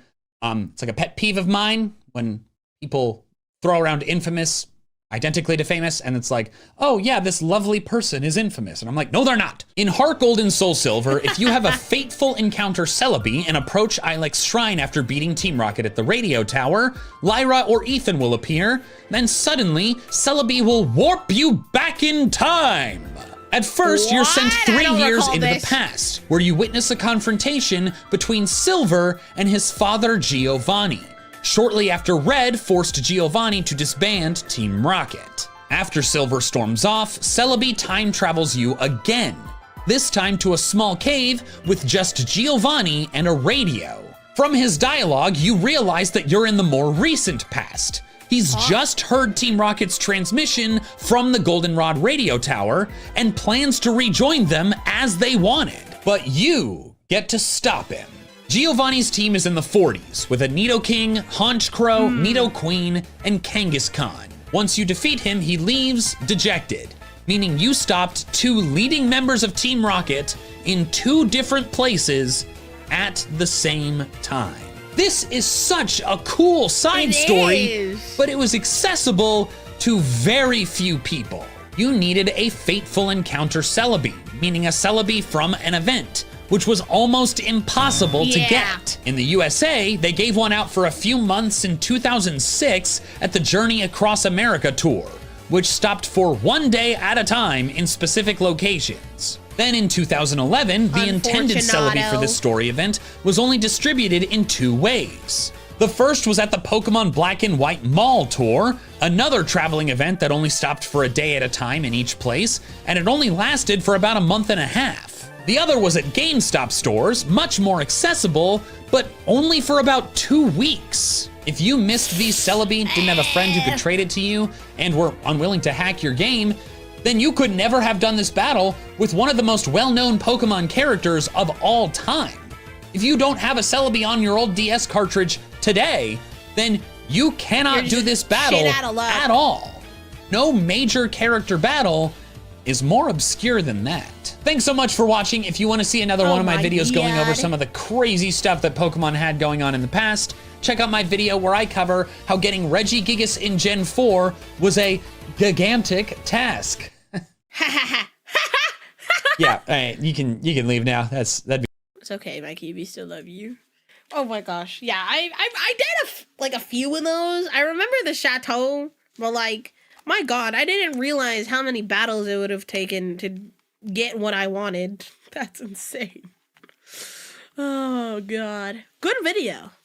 We love M&JTV. Also, I still have one more bite of this protein bar, so I'm gonna eat it. What did you guys think of the video? Good video.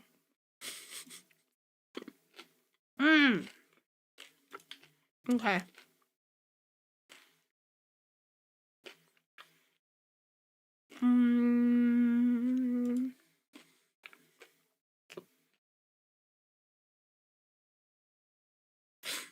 Cynthia shows up for a battle in Black and White too. I remember that. The battle chateau just takes a lot of time, which you can do in chunks. I feel like the completionist in me, like back when I was younger, when I was playing these games, I wasn't like a huge completionist, but now that I'm older, I'm like, I feel the need to complete these games. I feel like part of me would have put myself through the battle chateau. Look, it's me.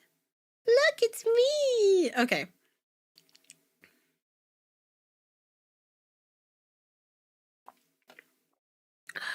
Sorry, I had to take a sippy sip.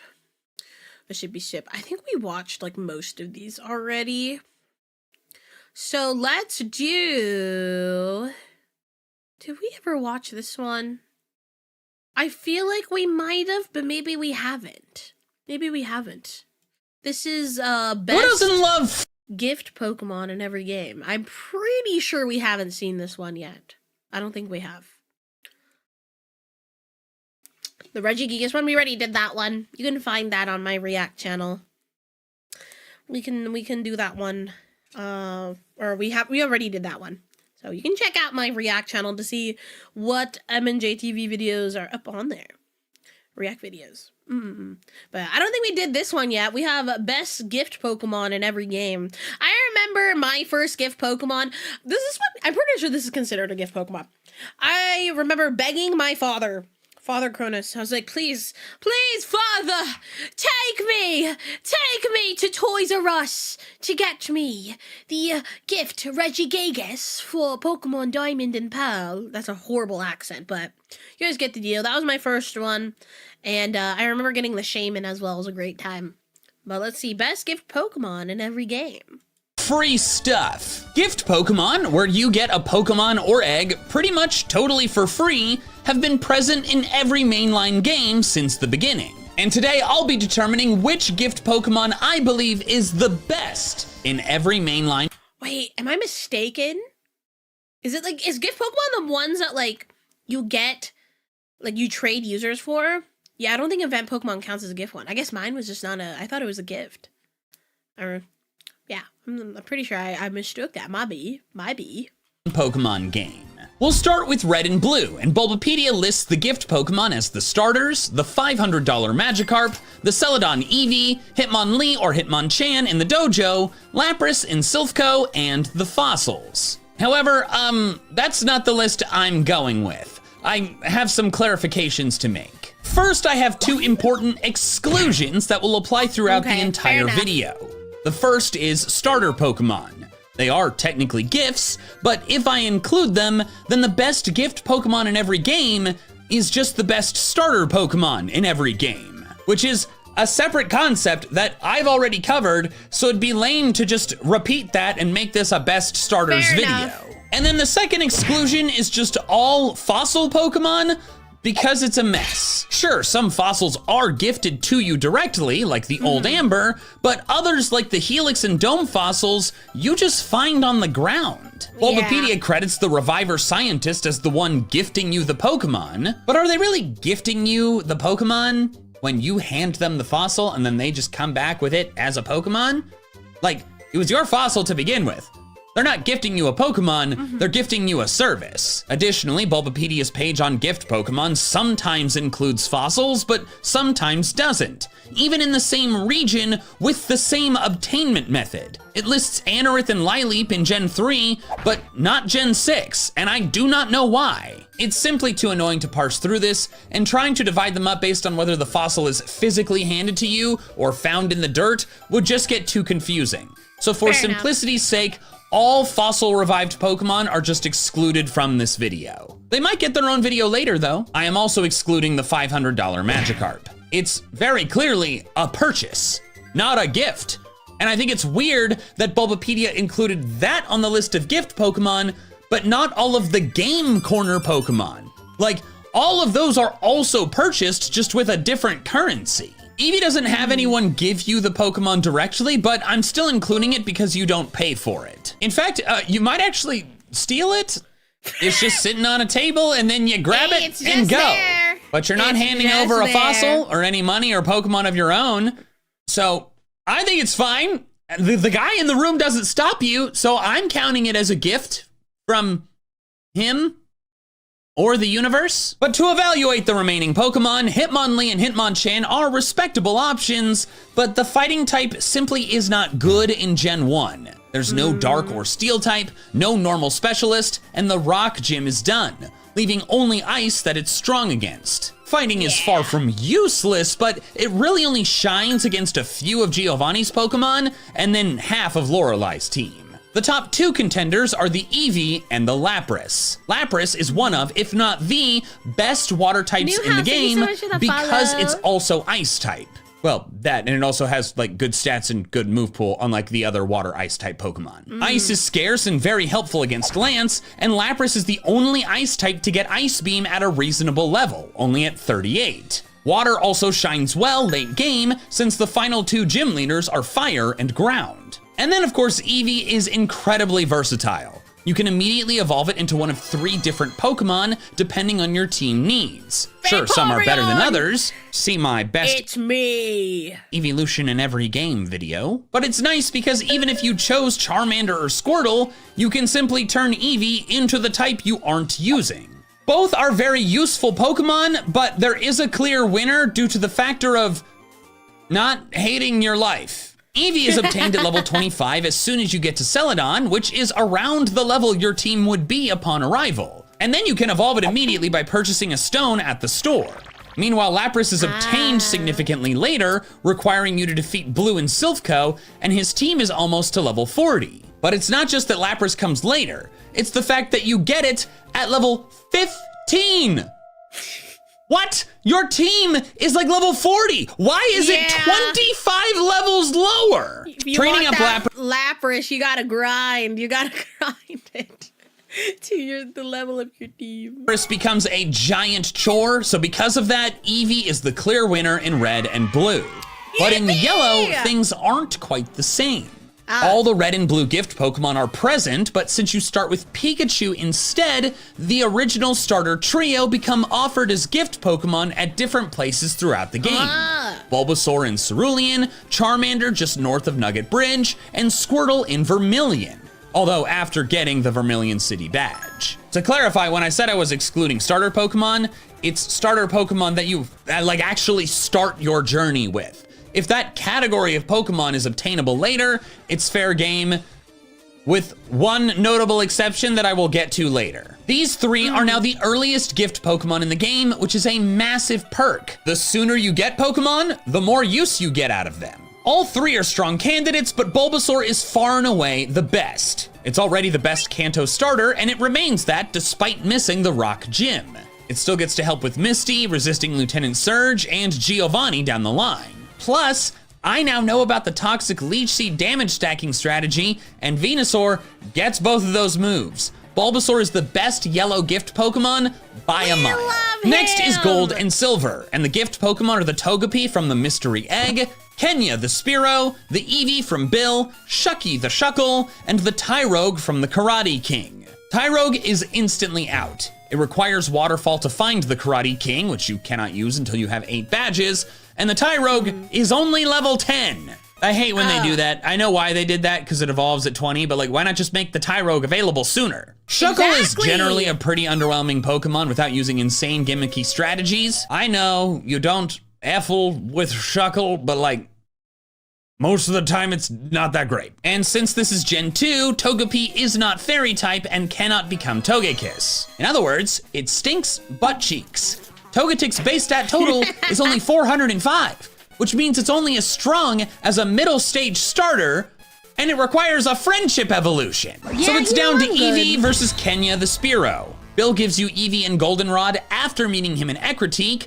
while Kenya can be given to you a bit sooner, as soon as you get to Goldenrod. Now, at first glance, this may seem an easy choice. Eevee can turn into 5 different powerful Pokemon, while Fearow is just an underpowered bird. Wrong! First, I want you to watch this clip from my best evolutions in every game video. First off, Espeon and Umbreon are friendship evolutions, which have always been annoying, but they're even more annoying in Gen 2 with no Soothe Bell. Plus, if you level up too far, you can miss out on moves you can't get back because there's no That move reminder sucks. either. But it's actually the original trio that are in dire straits. In Gold and Silver, the only way you can get a Water, Fire, and Thunderstone is from Bill's grandpa in the Sea Cottage, which is in Kanto!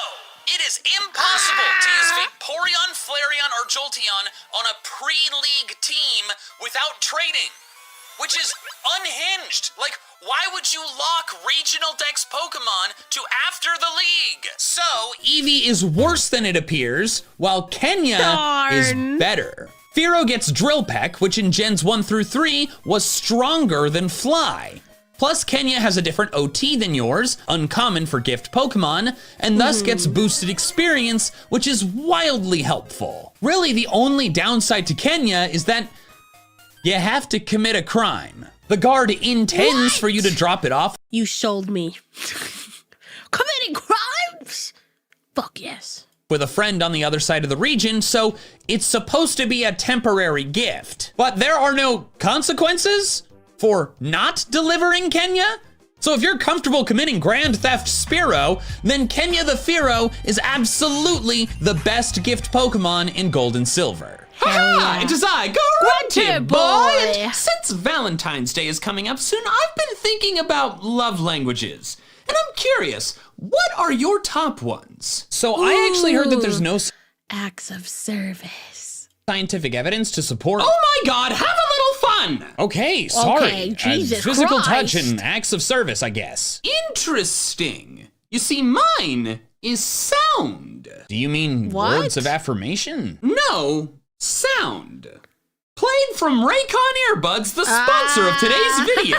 Oh, you can't be serious. Raycon's everyday earbuds offer premium audio quality that starts at half the price of other premium audio brands. The latest model is better than ever, featuring a 32-hour battery life, active noise cancellation, and a quick charge function. 10 minutes of charging yields 90 minutes of battery. Yeah, I wear mine to the gym every single weekday and to listen to audiobooks while I'm doing chores around the house. The ergonomic fit is perfect, and I've never had one fall out no matter how much I'm moving around. I also got this cool protective case cover. Stylish and safe. Like my hair. What? What do you mean, safe hair? Go to buyraycon.com/MandJTV to get 20% off site-wide, including 20% off all headphones. That's buyraycon.com/MandJTV, linked in the description below. I'd get you something with the discount, but you didn't say your love language was gifts. Again, there's no evidence to support love languages. We all appreciate all forms of... Ugh, boring. Ta-ta. Crystal adds I fucking love grunty boy. 3 significant changes. The first is that the Eevee stones can be obtained earlier and thus give you a true chance to use the Kanto Evolution Trio, if you're willing to deal with the annoyance of waiting for random trainers to call you on the phone to give you one. The second is that you can now get a Dratini as a gift in the Dragon's Den, crazy. but that's not taking the winning spot since it's after 8 badges and only level 15. But the third and biggest change is the introduction of the odd egg.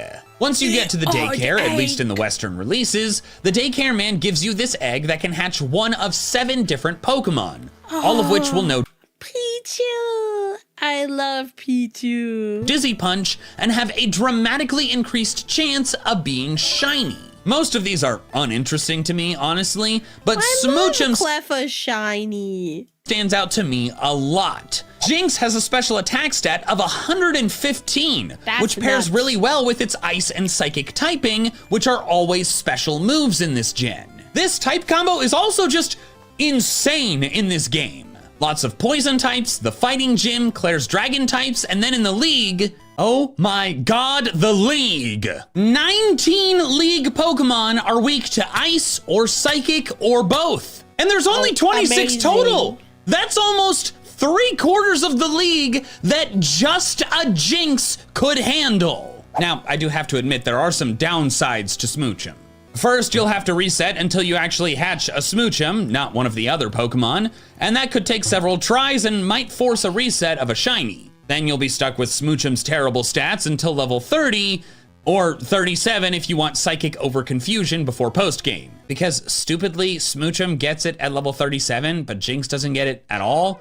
Early game movesets, man, don't make much sense. You'll also have to buy the Ice Punch TM for a decent ice move, although that's not really a big deal. All of that stuff kind of hurts Smoochum's stock a bit, but It do not be enough for hurting it to lose the Smoochum. crown. The Odd Egg Smoochum is the best gift Pokemon in Crystal, and you might get a shiny one too, which is pretty cool. Ruby, Sapphire, and Emerald have dramatically less impressive gift Pokemon options. In fact, before the League, which is the only period of time that I'm considering gift Pokemon, there's only 2. The Why Not Egg and Lavaridge and Cast Form from the Weather Institute. Why Not stinks. Wobbuffet is a full gimmick Pokemon with only niche usefulness, and you'd have to raise it from only level 5, since eggs hatched at level 5 before Gen 4. Which means Cast Form actually won something! I don't care if I had to I do love Castform. Castform's such a cool gal. exclude fossils to do it. My boy actually won something! Somehow! Also, for the record, Castform isn't great, but it's not complete trash. If you Yeah. set it up with a specific weather and weather ball, like hail against Winona or rain against Tate and Liza, it can be somewhat helpful. I wouldn't call it good, but it's better than a Why Not or Wobbuffet, which can only deal damage if it takes damage itself. Fire Red and Leaf Green have the same offerings kinda as the Gen 1 dookie. games, but Lapras is leveled up to Kinda 25. big Still dookie. behind where your team is gonna be, but not as drastically. This does make the call between Eevee and Lapras quite a bit tougher. Eevee gives you more options sooner, but Lapras's early Ice Beam at level 31 is extremely good. Both are very solid, but since Lapras still needs you to spend time training it up to catch it up to the rest of your team, I'm still gonna give Eevee the win here. Diamond and Pearl Fair only enough. have 2 pre-league gift Pokemon. Okay, technically the Heart Home City Eevee could happen before the League if you get the National Pokedex before the League, But no one's gonna do that. It's an insane chore, and it'd be the worst gift Pokemon anyway, because you couldn't get it until you had done just an outrageous amount of nonsense. Annoyingly, the other 2 gift Pokemon come from eggs, a Happiny in Hearthome and the Riolu from Iron Island.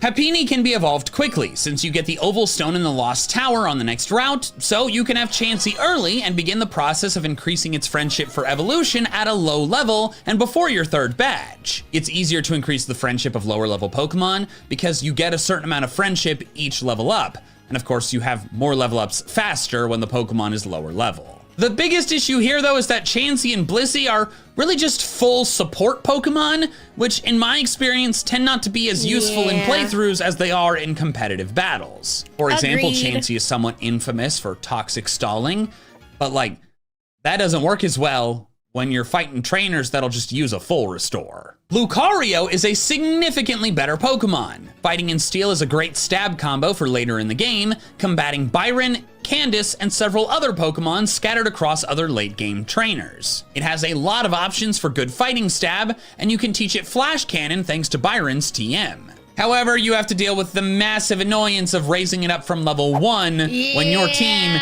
is in like the late 40s. At least your team at the Happiny is only in the 20s. I mean, I guess that could help the friendship evolution happen faster because you toss in the Soothe Bell and like level it up from 1 to like 20 relatively quickly, but like still, it's annoying. So Blissey's easier to get. Lucario is much better.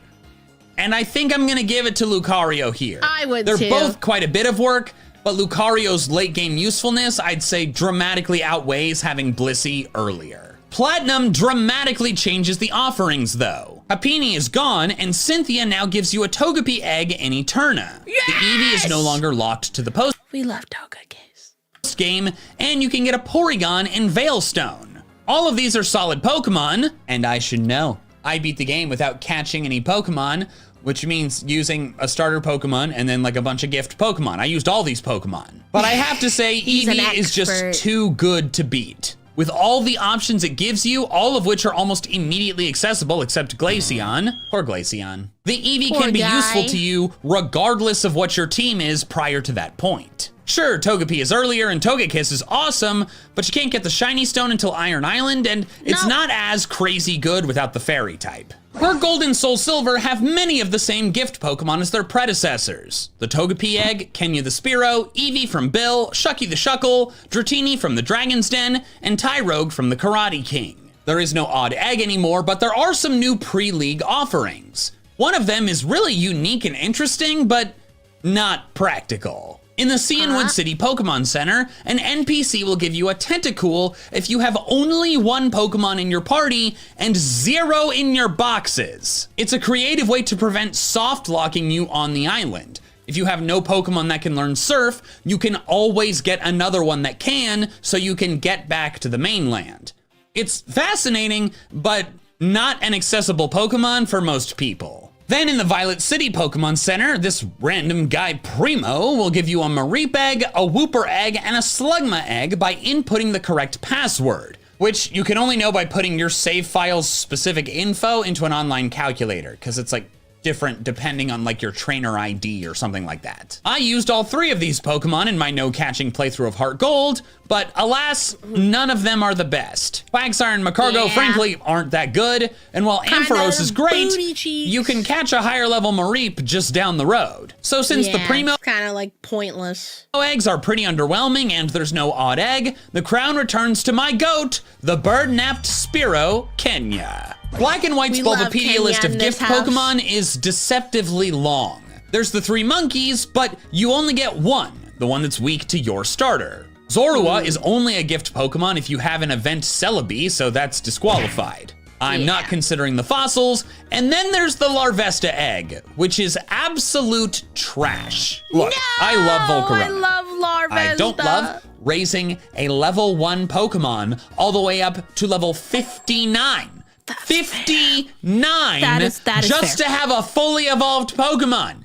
I'm not gonna do it. That's unhinged. Black and white were on some kind of nonsense with some of those level up evolution levels. No thank you. This means Fair the enough. monkeys are all that's left, so the crown by default goes to whichever one you get. It's immediately helpful against the first gym, that's the whole point of the gift, but they also have usefulness later. I will say I think Panseer probably performs the best of the three, with its fire type helping against the bug and ice gyms, while the other two really just help against the ground gym. Although the fire monkey is good for the same reasons that Tepig is the best starter in Unova, and if you pick Tepig, then you'd get Pansage. But no matter which one you get, they're all the best gift Pokemon. The others are terrible, and they're gonna help you with the first gym right away. Black 2 and White 2 also have a deceptively long list. All of the Pokemon on this very long list are actually post-game, except the starters, and Zorua from Rude, and the hidden ability Deerling from the Season Research Lab. Both Zorua and Deerling are obtained 10 more levels and it would have been super funny. around the same time, and each have something unique about them. Zorua's OT is N, which means it gains boosted experience, while Deerling has its hidden ability Serene Grace, which boosts the chance for moves' secondary effects to activate. Sawsbuck's grass typing is more useful sooner, being immediately helpful in the ground gym than the water gym later. Say the Deerling and Sawsbuck like Pokemon line is super cool. I just love like Pokemon that change via like different environments or seasons. I always think those ones are super cool. Zoroark's dark typing comes into play in the league against Chantal and Caitlyn. Because of Sawsbuck's earlier usefulness, this may appear like an easy win for Deerling, but it's not as good as it seems. The first issue is that it doesn't evolve until level 34, noticeably above Clay's level. It also doesn't get a damaging grass move until Energy Ball at 32, which uses Sawsbuck's inferior special attack. But most unfortunate for Deerling is that its hidden ability is actually worse than its regular ones. In all of Sawsbuck's entire level up moveset, the only moves that have secondary effects that Serene Grace could boost are Energy Ball, which as already mentioned uses its inferior special attack, and whatever move Nature Power decides to summon, which is of course inconsistent. Then the only other move it learns that Serene Grace helps is Bounce from a move tutor. If you want to use Sawsbuck on your team, you're actually better off just catching a Sap Sipper one in the grass right outside the research lab's door. Therefore, Zorua is the best gift Pokemon in Black 2 and White 2, especially because it's also the only way to get a Zorua in the game. Next are X and Y. True. And this is where I have to clarify that thing that I mentioned earlier. The second starter choice also does not count for this video. In case you don't remember, when you reach Sycamore's lab in Lumiose, he lets you pick one of the Kanto starters that you can eventually Mega Evolve. It didn't feel in the spirit of the video to include them because in my other best starter videos, I've discussed the best pair of starters to pick in X and Y. So without that choice and the fossils, that leaves the Lucario from Karina and the Lapras from the breeder east of Shalor City. Both are great Pokemon and it was a tough call. I'm just kidding, it's obviously the Mega Lucario. 625 base stat total, over 140 in both attack stats, and then it has adaptability, which boosts its stab power from 1.5 times to 2 times. This is a fully broken Pokemon that can steamroll the rest of the game single-handedly. This is the best gift Pokemon, period. And the fact you get it in a game where almost no other trainers even use Megas is ridiculous. Omega Ruby and Alpha Sapphire have the same gift Pokemon as the originals, but with many more. Most come after the League, though, and the only new one before the League is Cosplay Pikachu, given at level 20 after completing any contest. I mean, how can you hate Cosplay Pikachu? This is interesting because each costume comes with a very unique signature move, but the Pikachu can't evolve. And it doesn't have boosted stats like the starter Pikachu in Let's Go Pikachu. Therefore, it's stuck as a 320 base stat total regular Pikachu with a fancy move. Maybe I'd consider it if you fought the water or flying gyms like immediately, but you don't. They come a lot later, and therefore the Pikachu stinks for battling. Good for contests, but I care about the battling. Therefore, the crown stays with cast form, which is pretty dope, and honestly, fair. I've actually beat all of Alpha Sapphire with just a cast form. Sun and Moon's options are sparse. Without the fossil Pokemon, the only pre-league options are the Eevee egg from the rancher at Poniola Ranch and the Aerodactyl from the Ace Trainer in Seafolk Village. Yes, Aerodactyl is a fossil Pokemon, but I'm not excluding fossil Pokemon, I'm excluding fossils that require revival. And she doesn't give you an old Amber, she just gives you an Aerodactyl, so it counts. Both of these gift Pokemon are sadly underwhelming though. Eevee has the problem of being redundant. You can find Wild Eevee on Route 4 before Poniola Town at a higher level. The gift Eevee could be better if it had its hidden ability maybe, but it doesn't have anything special about it. It's just a regular Eevee. Then Aerodactyl's issue is that it's late. You can't get it until you arrive at Seafolk Village when your team is in the early 40s. Thus its rock and flying type have already missed out on many of the battles they'd be most helpful with. Hala, Totem Salazzle, and Totem Lurantis. It can still come into play for some of the later battles though, such as the Totem One of the coolest Pokemon from Alola, in my opinion. Kamo-O plus Kahili and Hala in the league. Better late than useless though. Since there's no reason to train up the hatched Eevee when you can get a better one in the wild, Aerodactyl is the best gift Pokemon in Sun and Moon. But while Sun and Moon had scant options, Ultra Sun and Moon go absolutely nuts. They still have the Eevee and Aerodactyl, but they also add a surf-knowing Pikachu if you get the high score on all 4 surf courses, and a Poipole after beating Ultra Necrozma. Neither of these are the best though, since they show up very late. However, they also added a litany of extra big totem Pokemon. You get them by collecting totem stickers as you progress through your journey, then talking to Samson Oak on Hee Hee Beach. There are 11 total, but you can only get 6 in one playthrough, since all but Mimikyu are version exclusive. In Ultra Sun, you get Gumshoos, Alolan Marowak, Lurantis, Vikavolt, Mimikyu, and Ribombee. But Ribombee is sadly only possible post-game due to needing all 100 stickers, one of which is at the Battle Tree. In Ultra Moon, it's Alolan Raticate, Araquanid, Salazzle, Togedemaru, Mimikyu, and Kamo-O, which is like Ribombee, only post-game. The totem stickers are not story-based, but thankfully, I know around in the story when you'd get them if you're good about getting the stickers, because I did a playthrough of Ultra Moon without catching any Pokemon. Because of that, and also Ultra Sun playthroughs, I have experience with some of these totem Pokemon, so I am very confident in which ones are the best. In Ultra Sun, it's definitely the totem Marowak. Marowak has generally underwhelming stats, but if you get it a thick club item, annoying but very doable, you'll double its attack stat, making it brutally powerful. If you're good about getting the stickers, you'll get it right before the grass trial. Perfect timing. Its Fire Ghost combos then helpful against the Totem Togedemaru, Totem Mimikyu, Guzma's countless bugs, and the Totem Ribombee, all before the Pokemon League, where it goes on to help with half of the Elite Four. Additionally, this Totem Alolan Marowak is better than any other Alolan Marowak for 2 reasons. First, preposterously, Marowak gets Shadow Bone at level 27 in Gen 7. The Totem one is gifted at level 25, so it learns it shortly after, but normal Cubone evolve at level 28, missing the only physical ghost move it learns at all. And the move reminder isn't until the league. This is horrible game design. They remedied it in Gen 8 because they made it so Shadow Bone was an Evo move, which the Pokemon learns it as soon as they evolve. But they could have done that in Gen 7. That's when evolution moves were introduced. Or just make it learn Shadow Bone at level 29. 24.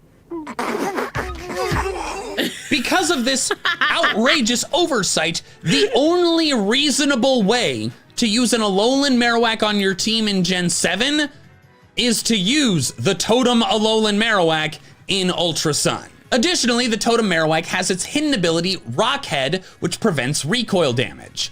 This is useless for a while, but then at level 53, it learns the game-changing move, Flare Blitz. 120 power stab move with attack doubled by Thick Club and no recoil damage drawback. It hits like 100 trucks. Then in Ultra Moon, the other fire type is also my pick, the Totem Salazzle. You get it only slightly after Marowak, around arrival to Ula Ula Island, but that's fine since it's not great for Olivia anyways. High speed and special attack, good special move pool, and toxic poisoning totem Pokemon. Salazzle was my ace during my Sun and Moon runs. Very good Pokemon. Even steel ones, thanks to corrosion, can be a great strategy since they don't have seemingly endless ways to heal themselves like some trainers do. It doesn't have quite as many favorable matchups as Marowak does, but its Yeah. poisoning abilities and speed I think balance that out. Besides, you So can't pick one good. over the other, they're in different games. So Now, of course, both of good. these fire types overlap with Incineroar, and then Marowak's ghost type overlaps with Decidueye. But like, Primarina's the best starter in Alola, so just pick that. Let's Go Pikachu and Eevee have Agreed. mostly the same offerings as Yellow, but with some changes. First, the Celadon Eevee is gone, since it's now a starter in one of the versions. Next is that the trio of Bulbasaur, Charmander, and Squirtle are dramatically less valued now. All three can be caught in the wild before they're accessible as gifts. Lapras is also leveled up again, now finally at level 34, only slightly lower than where your team would Jesus be. Christ. But like the starters, you can now find it in the wild at an even higher level. Porygon Yeah, is also fair. a new gift Pokemon in Silph.co, but once again, can be found in the wild before this. Hitmonlee and Hitmonchan are not devalued though, since while they're now found in the wild too, it's not until Victory Road. Unfortunately, fighting still kind of sucks in Kanto. Like, yeah, Dark and Steel exists now, but the only Dark types are the in-game trade Alola forms, and then like the only Steel types are Magnemite and Magneton. And also they're like fairies are a thing.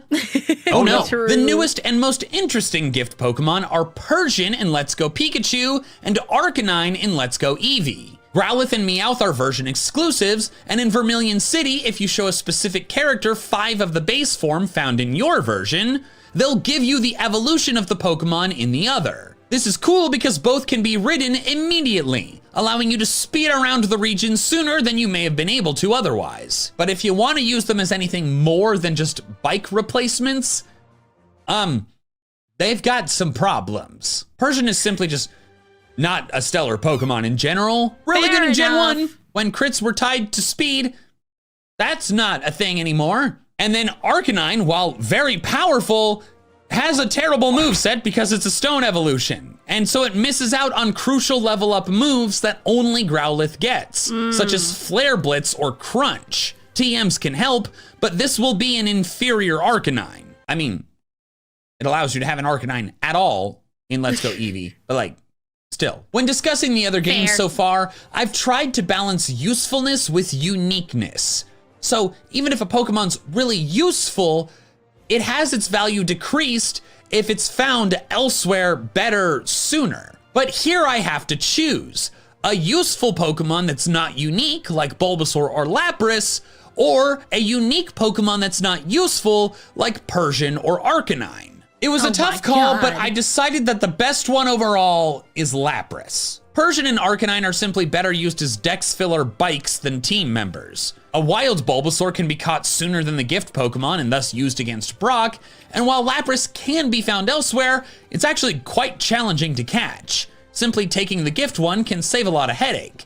And then you have a strong water type to Saving finish the game time. with, then use its ice powers against Lance and Trace's Mega Pidgeot. And now we've reached Generation 8, beginning the era of DLC. From here on Oh, out, when here we discussing a game that go. does have DLC, I will give one answer assuming you do not have the DLC, and one answer assuming that you do.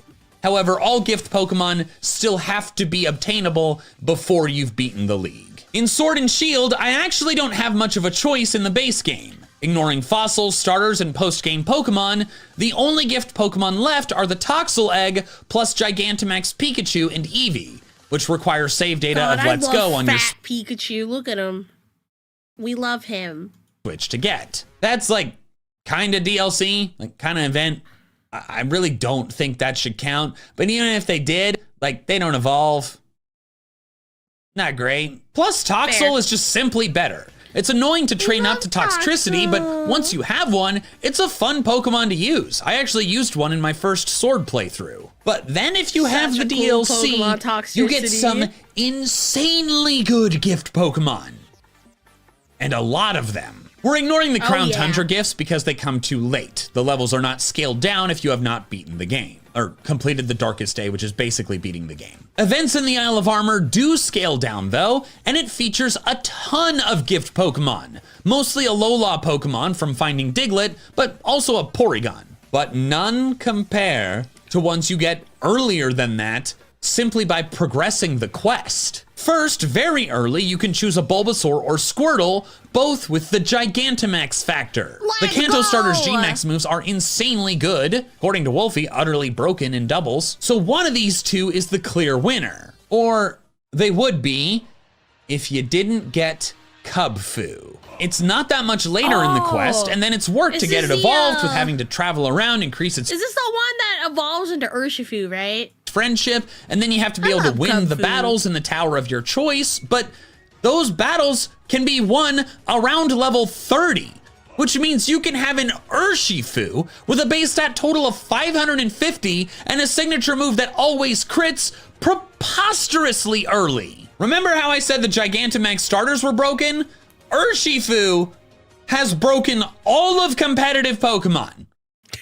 It ignores Protect! Cubfu is easily the best gift Pokemon in Sword and Shield, regardless of the Urshifu form that you choose. I'd spend more time discussing like which form is better, but like just the fact that it's a fighting type is amazing against the final 3 gyms. Like this thing, if not for Mega Lucario, would be the best gift Pokemon in this video. Brilliant Diamond and Shining Pearl have the same gift Pokemon as Diamond and Pearl, plus 2 mythical, yes, mythical, Pokemon available stupid early. In Floaroma Town, you can get Mew if you have Let's Go save data, and Jirachi if you have Sword or Shield save data. These are obviously the best gift Pokemon. Jirachi, I think, a bit better thanks to its Steel type, but they do require other games to be obtainable. I think it's best to exclude them because you need something other than just the game you're playing to get them, so they're not gonna count. Instead, my answer is just the same as Diamond and Pearl. Riolu from Iron Island. Legends Arceus, only has 2 non-starter gift We said at the same time. Pokemon, and Alolan Vulpix for completing a request, and then Arceus, which I guess is a gift from itself. Like, you best it in hand-to-hand combat somehow, and then he's like, take a piece of me. And I'm like, what, like a leg? Vulpix obviously wins though. Like, you only get the Arceus when the game is literally over. Finally, Scarlet and Violet, but there are almost no gift Pokemon without the DLC. One of them is a level 5 Galarian Meowth, which you can get by completing I don't like Galarian Meowth. He looks at me funny and I don't like it. Salvatore's Friendship Quest. But then the only other ones Bulbapedia considers are Koraidon and Miraidon, but not technically obtained until defeating the Paradise Protection Protocol. Galarian Meowth's the easy win here. I think it's debatable about whether Koraidon and Miraidon should count as gift Pokemon, but like, even if you do, it's literally, you've beaten the game. And like, that is my threshold, so like, they're too late. Besides, I think Berserker, like, there's some good builds for it, for like, Terra raids, so that could be cool. But if we factor in the DLC, the Indigo Disc doesn't add any new gifts, but the Teal Mask adds 3. An egg from Jacques with a random Sinnoh starter, a Hisuian Growlithe after completing the Blood Moon Oh my god, it's Freddy Fazbear. Beast storyline, and a shiny Munchlax for clearing the Ogre Oustin on hard difficulty. Growlithe comes too late, since Blood Moon Ursaluna is level 70 and does not scale down. The Munchlax isn't great either, since being shiny is cool, but accessing Ogre Oustin, then somehow beating hard difficulty sounds frankly nightmarish. The starter egg is easily the best. You can get it as soon as you get to Kitakami, basically. Low effort, free, and a bonus starter. All 3 are great, but if you want to reset for a specific one, the best is definitely Infernape. In my video, Best Starter Pokemon, if every game had all of them, I named Infernape as the best starter in Paldea. Firefighting as a type combo matches up so well against so much of the early game, and you can get this egg before taking on any story battles. Since the only requirement— Frank, thank you so much for the 5 memberships. Thank you, thank you. Appreciate you. Thank you, Frank the Tank. To go to Kitakami is beginning the treasure hunt quest. And that's all the best gift Pokemon. Thanks so much for watching, and if that video intrigued you and you want to know the other best starter to pick if every region had all of them, I've put that video up on the screen here. Oh hell, let's go. Fuck yeah, that was a cool video. Thank you so much again for the gifted memberships. I appreciate you. Thank you, thank you. All right, chat, I have to piss. It's piss girl time, which means you guys know what time it is. You guys know what time it is. I'll be right back.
I have snacks. Hold on, 1 second.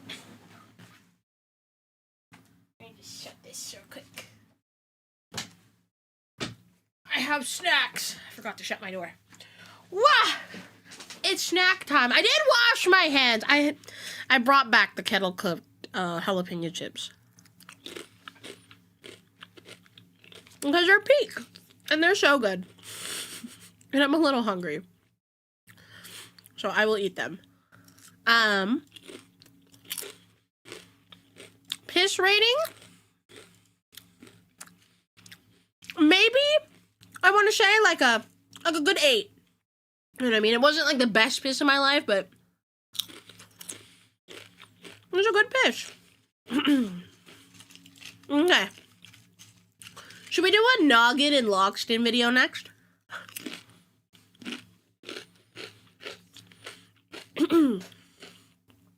For our Vobrat, thank you so much for the follow. Welcome in.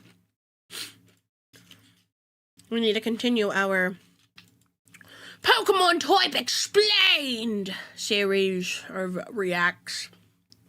So let's, yeah, I know, you're rating my piss. We rate my piss.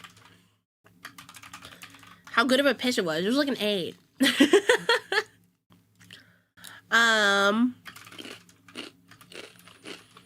Let me snack a little bit before we start, because I'm a little hungry. All I had today was that protein bar and a coffee. We're gonna be watching the third one, the ground type explained. Yeah, I am aware that these are a little older videos. They're from like 2018. So at the time it was oh, hold up. Sorry, my phone just like opened my stream. What the fuck? Anyways. 20 person he was chewing. Yeah, I'm having a little snack.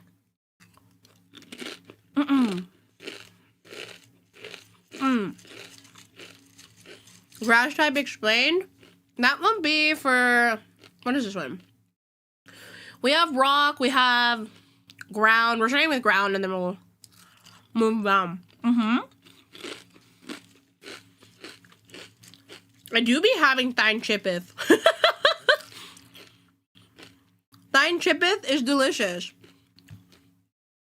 Yeah, I think the newest video is from 6 years ago. Crazy. You guys think that Pokemon's gonna add a new type anytime soon? I don't think they will, but if they did add a new type, what do you think? What do you guys think it'll be? Hello, Comic Sans. These jalapeno chips are starting to get a little hot.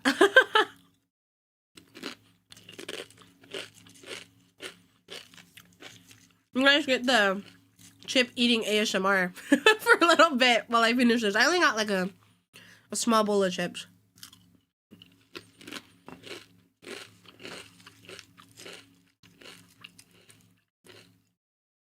Yeah, we have quite a little bit before we get the water episode. So, fireball.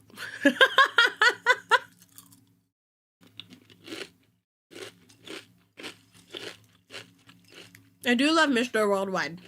He's pretty cool.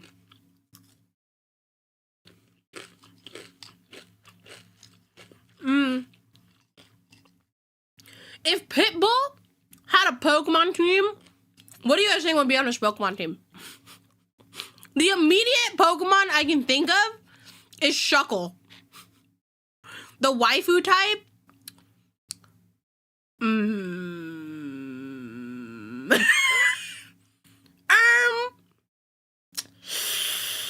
I don't think we should have a waifu type in Pokemon.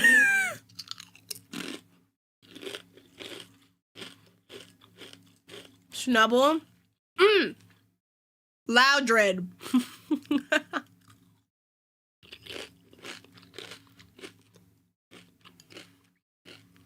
Mavostiff.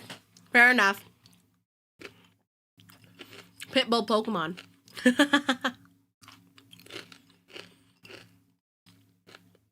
I don't know. What's a Pokemon that looks bald?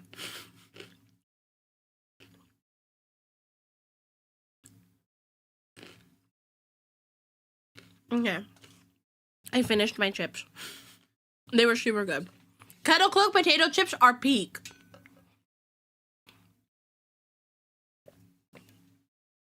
They're better than regular potato chips. 100%. A cyber type would be cool. When Psyhex Maniac model for Halloween. Bro, I don't have anything for Halloween. You guys know how long it takes for models to get made? My goodness, it takes forever. If I want a seasonal model, sorry, I have to move my thing. I have to probably schedule it like 6 months in advance, which is crazy. Space type would be, oh god, that'd be so cool.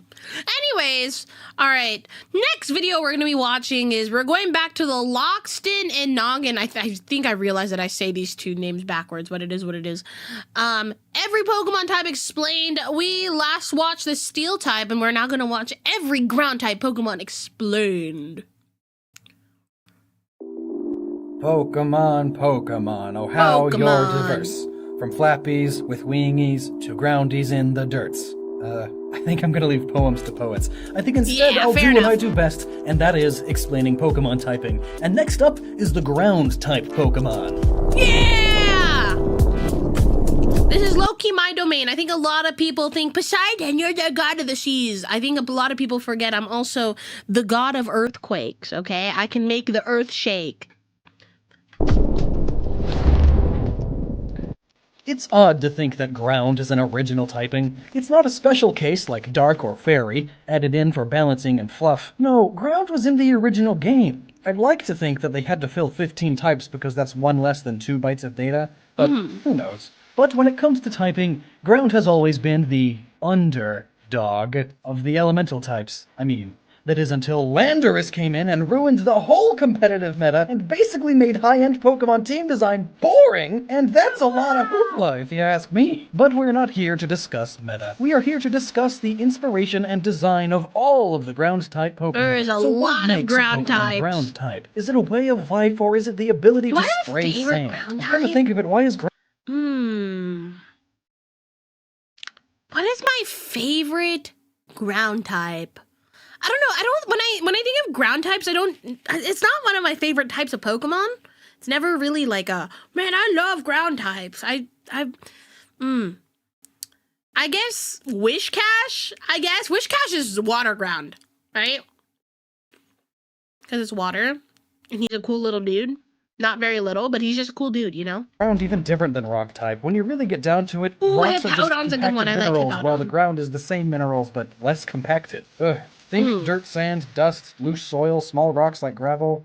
Well, let's go ahead and go over all of the ground-type Pokemon, regardless of this confusion. Like normal, rather than going through by Pokedex number, we're going to split them up into a few groups based on similar explanations, and go from there. First up, we have Pokemon that live underground, or frequently burrow into the ground. These are all ground-type because of their entire way of life. Frequently, if not always, underground. You probably haven't heard of them. Let's start with Sandshrew and Sandslash. These little dudes love to hide in the soft sands of the deserts and had a waiting for the prey to come near. The brick pattern on Sandshrew supposedly is camouflage, used to blend in with the brickwork of the ancient temples they abandoned in the desert. Diglett and Dugtrio, both Alolan and normal forms, love to burrow underground and dig for food and protection. They spend their whole lives at least halfway in there. And did you know that Diglett can retract its head back into the ground at the speed of light? That's right, the speed of light. Old school Pokemon are pretty crazy when you think about it. And since nobody has seen the bottom of Diglett, it is somewhat theorized that when they go into the ground, they actually become dirt, which sounds crazy, but it would also explain their magical speed underground. Drillbur and Excadrill are based off of moles, if that wasn't obvious by the brown coloration, cool he is. I like pointy Drillbur. nose, and oh yeah, and the huge shovel-like hands. How could I forget those? They turn into a drill when they clamps them together and spins. It's Just really a good dumb. I love boy. it. And some of them can dig at speeds of 30 miles an hour, which is absolutely ridiculous. crazy. But I still think Diglett has them beat just a bit.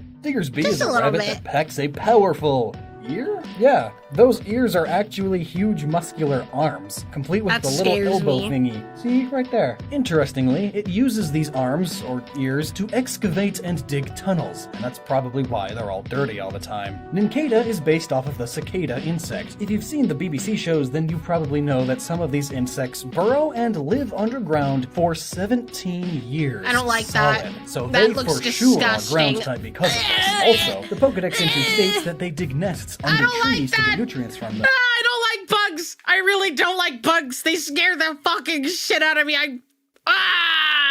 As for Nidoqueen and Nidoking, you wouldn't guess it from their ability to stand on hind legs, their large stature, and multiple spines, but these Pokemon do in fact burrow. Nidoqueen is known for digging burrows for its young and fiercely protecting them. They also have very tough, rough scales. You could say that they are as tough as the earth. And plus, digging burrows to house themselves and their young would take quite a bit of mastery of the Take a ground and hot how it minute. works, seeing as they are like 4 foot on average. They would need to dig huge holes that still support their weight on the top. It got like dirt and rock rebar in there or something. So that's it for Pokemon that are excellent at digging and burrowing in the ground, and that being the origin of their typing. This mastery of dirt, soil, and sand would be why they have the ground typing. And I guess that's all typing is, really. Being able to master, use, or become the elements you are a master of. Second up are Pokemon that have ground-like properties, like rough skin, or they commonly have dirt or mud Look on at the them as an turtle. extra layer of protection. Some of them still cross into the previous a category kitty though, cat.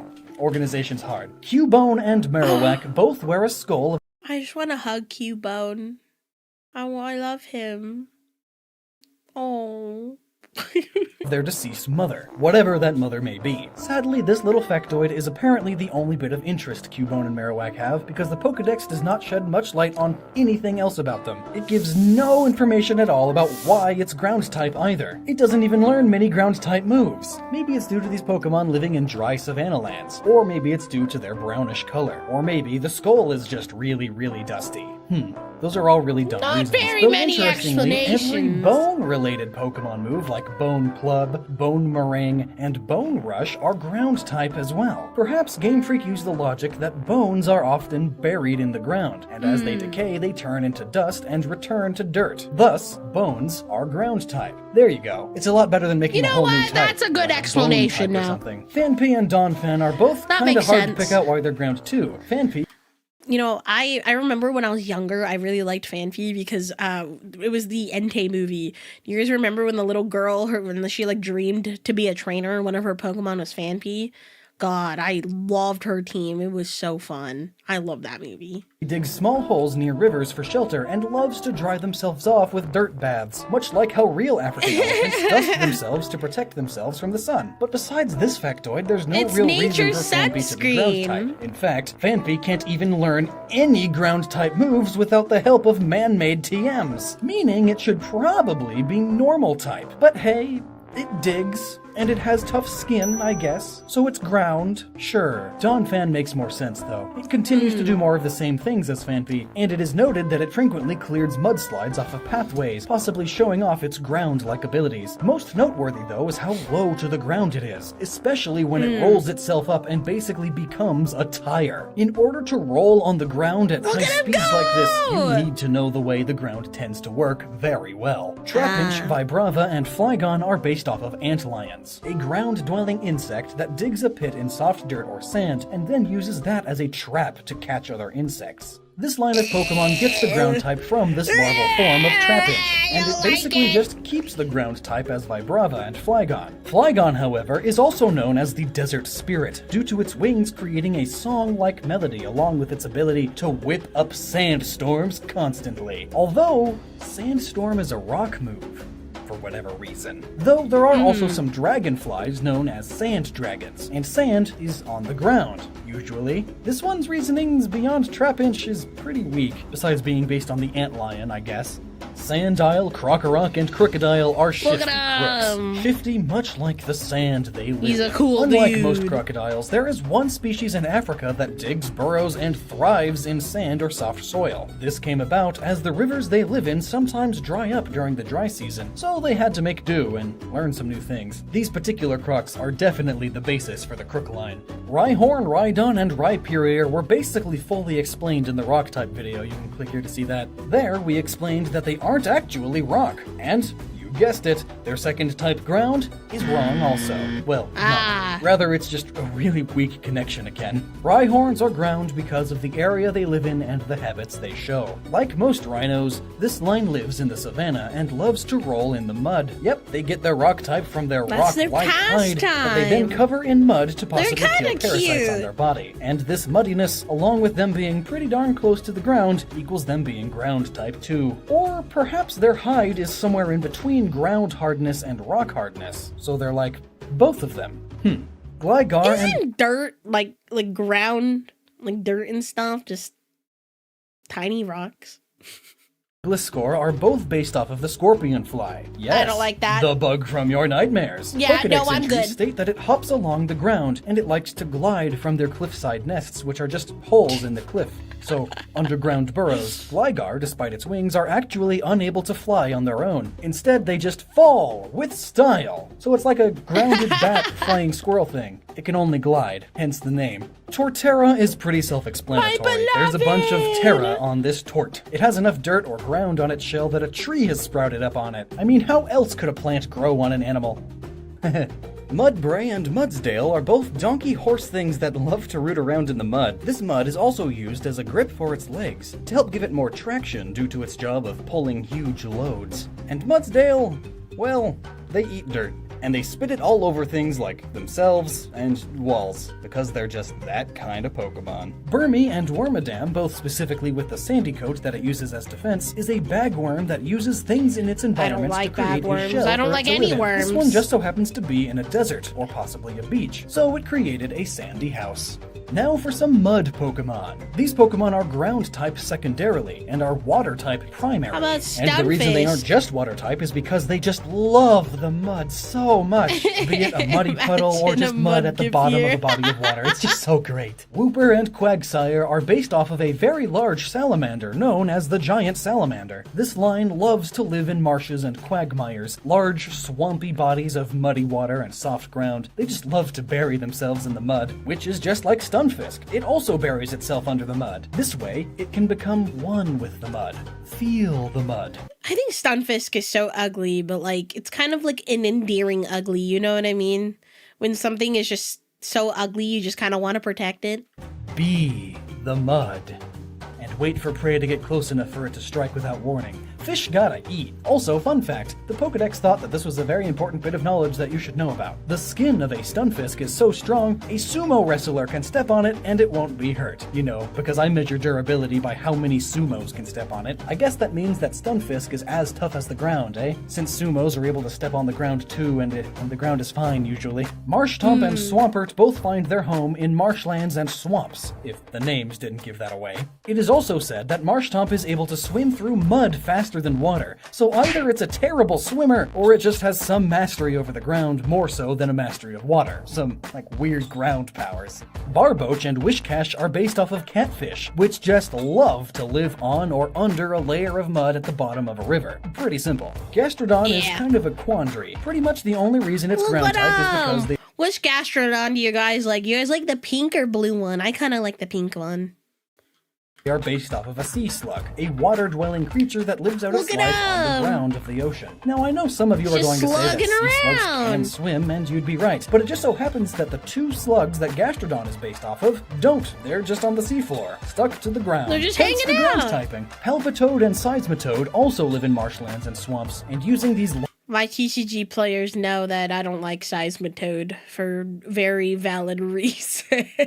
Large sacs on their bodies, they can vibrate at such a rate that they can create huge waves in the muddy water, or even create an earthquake. Next are Pokemon that are ground type due to the area that they live in, mainly regions like savannas and plains. They use their environment for protection, or as tools to capture their prey. Now for Gibble, Gabite, and Garchomp. First we have Gibble, who loves to dig and play in the I love my land sharks.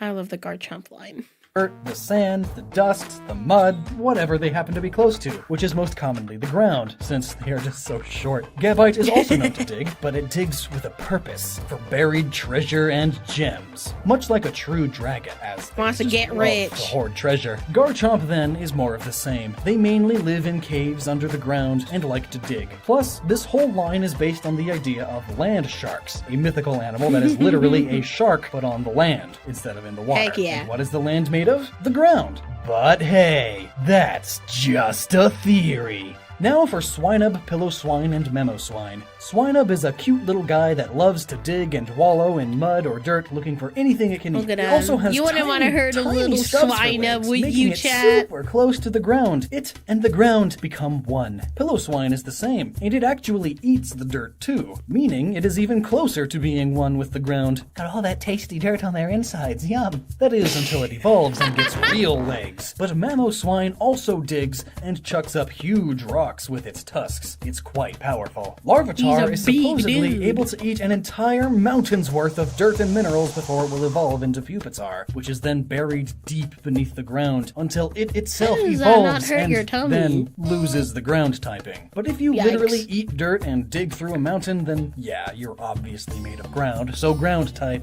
Numel and Camerupt are both ground camels that love fire. In fact, they have magma inside of them. And what is magma? Well, you guessed it, soft rock. And soft rock is basically ground. They eat the ground and stuff too to make that magma inside of them. And they also love to just sit around volcanoes and let volcanic ash fall on them, which I'm not sure if that helps their ground typingness, but it's a fun fact. Groudon should be obvious. I mean, the name pretty much has ground in it. Plus, it's the legendary Pokemon of the ground. It created the ground on the earth, and it is constantly at war with Kyogre, which is the Pokemon which created the sea. Groudon is a master of land and can move continents, and in its Omega form is also a master of magma, being both ground and fire type. And magma is what makes the ground, bubbling up from the ocean depths to create new continents and islands. So again, it's pretty self-explanatory. And now we reach Landorus again. Where do we even start with this dude? First off, I've never been a fan of the nature trio, and most of all Landorus. And what kind of nature is just flying, electric, and ground anyway? Well, Landorus's name basically explains it. He is ground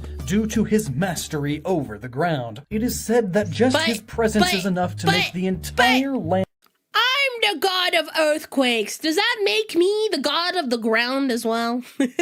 and fertile. I rule Lush. over the He ground gives as new well. life to I make it shake every single time my ass cheeks clap together. That's why you feel earthquakes. It's because I'm clapping my ass cheeks. Yep. the soil that he comes close to, so he is definitely related to the ground and the land as a whole, kind of like his name suggests. And finally, after listing all of those Pokemon that are not actually the ground, but rather just live around the ground, They or just might live have a on the few ground. powers, we reach Pokemon that actually are ground or use ground internally. Hippopotas and Hippowdon both spew out sand that they use to keep the germs off of themselves.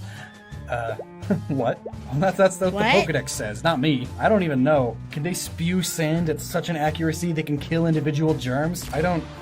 And also, instead of perspirating, they release sand out of their pores. So this sand really is just sweat, and that's terrifying. Imagine what that feels like. And when it evolves into the Powdon, it stores sand inside of its body for use in creating small sandstorms, which again is a rock-type move. So, I don't know. Baltoy and Claydol are both based off of clay dolls, and you guessed it, they are both made of clay, which is a type of ground. Sandygast and Palossand sand are literal piles of Man, sand. Some kid at A some lot of people did not like the sandcastle Pokemon, but I honestly found it really endearing. He's just a sandcastle, dude. point made a sandcastle, and a passing by ghost just happened to possess it. So it is now literally sand. So literally the ground. Golett and Golurk are as the name suggests. They Remember, are Golurk can fly. golems. Now, if you don't know what a golem is, let me explain. Take a non-living material of some sort and shape it into a humanoid figure, and then give life to it through some magical means. In the case of these Pokemon, they seem to be made from ceramic armor, made from soft clay to be exact. In Hebrew mythology, which is the origin of the golem, clay was best for making golems as you were able to infuse magic to it as it hardens. Unlike iron or steel that are hard and repel magic, clay is natural and easy to work with. Some myths even state that it actually has to be clay or mud, as no other material would accept the life-giving magic. Geodude, Graveler, and Golem seem to be ground type based off of where they live, as their alolan forms lose the ground type in favor of electric, though the rock type remains, which is likely because of the fact that they are literally rocks. Rock type and ground type seem to go hand in hand, as after all, rocks wear down and break down and then the ground is left over. Graveler is the most obvious ground type in the trio, as he's made up of loose pea gravel. They also all live in mountainous areas and hide amongst the dirt and rocks. Golem is likely full of dirt, clay, and rocks and stuff. And Geodude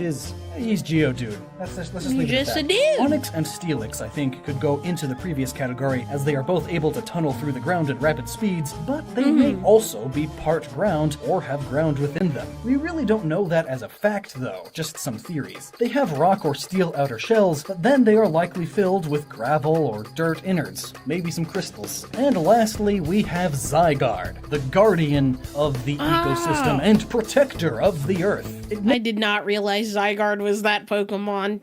If I'm being quite honest, I don't really regard Zygarde.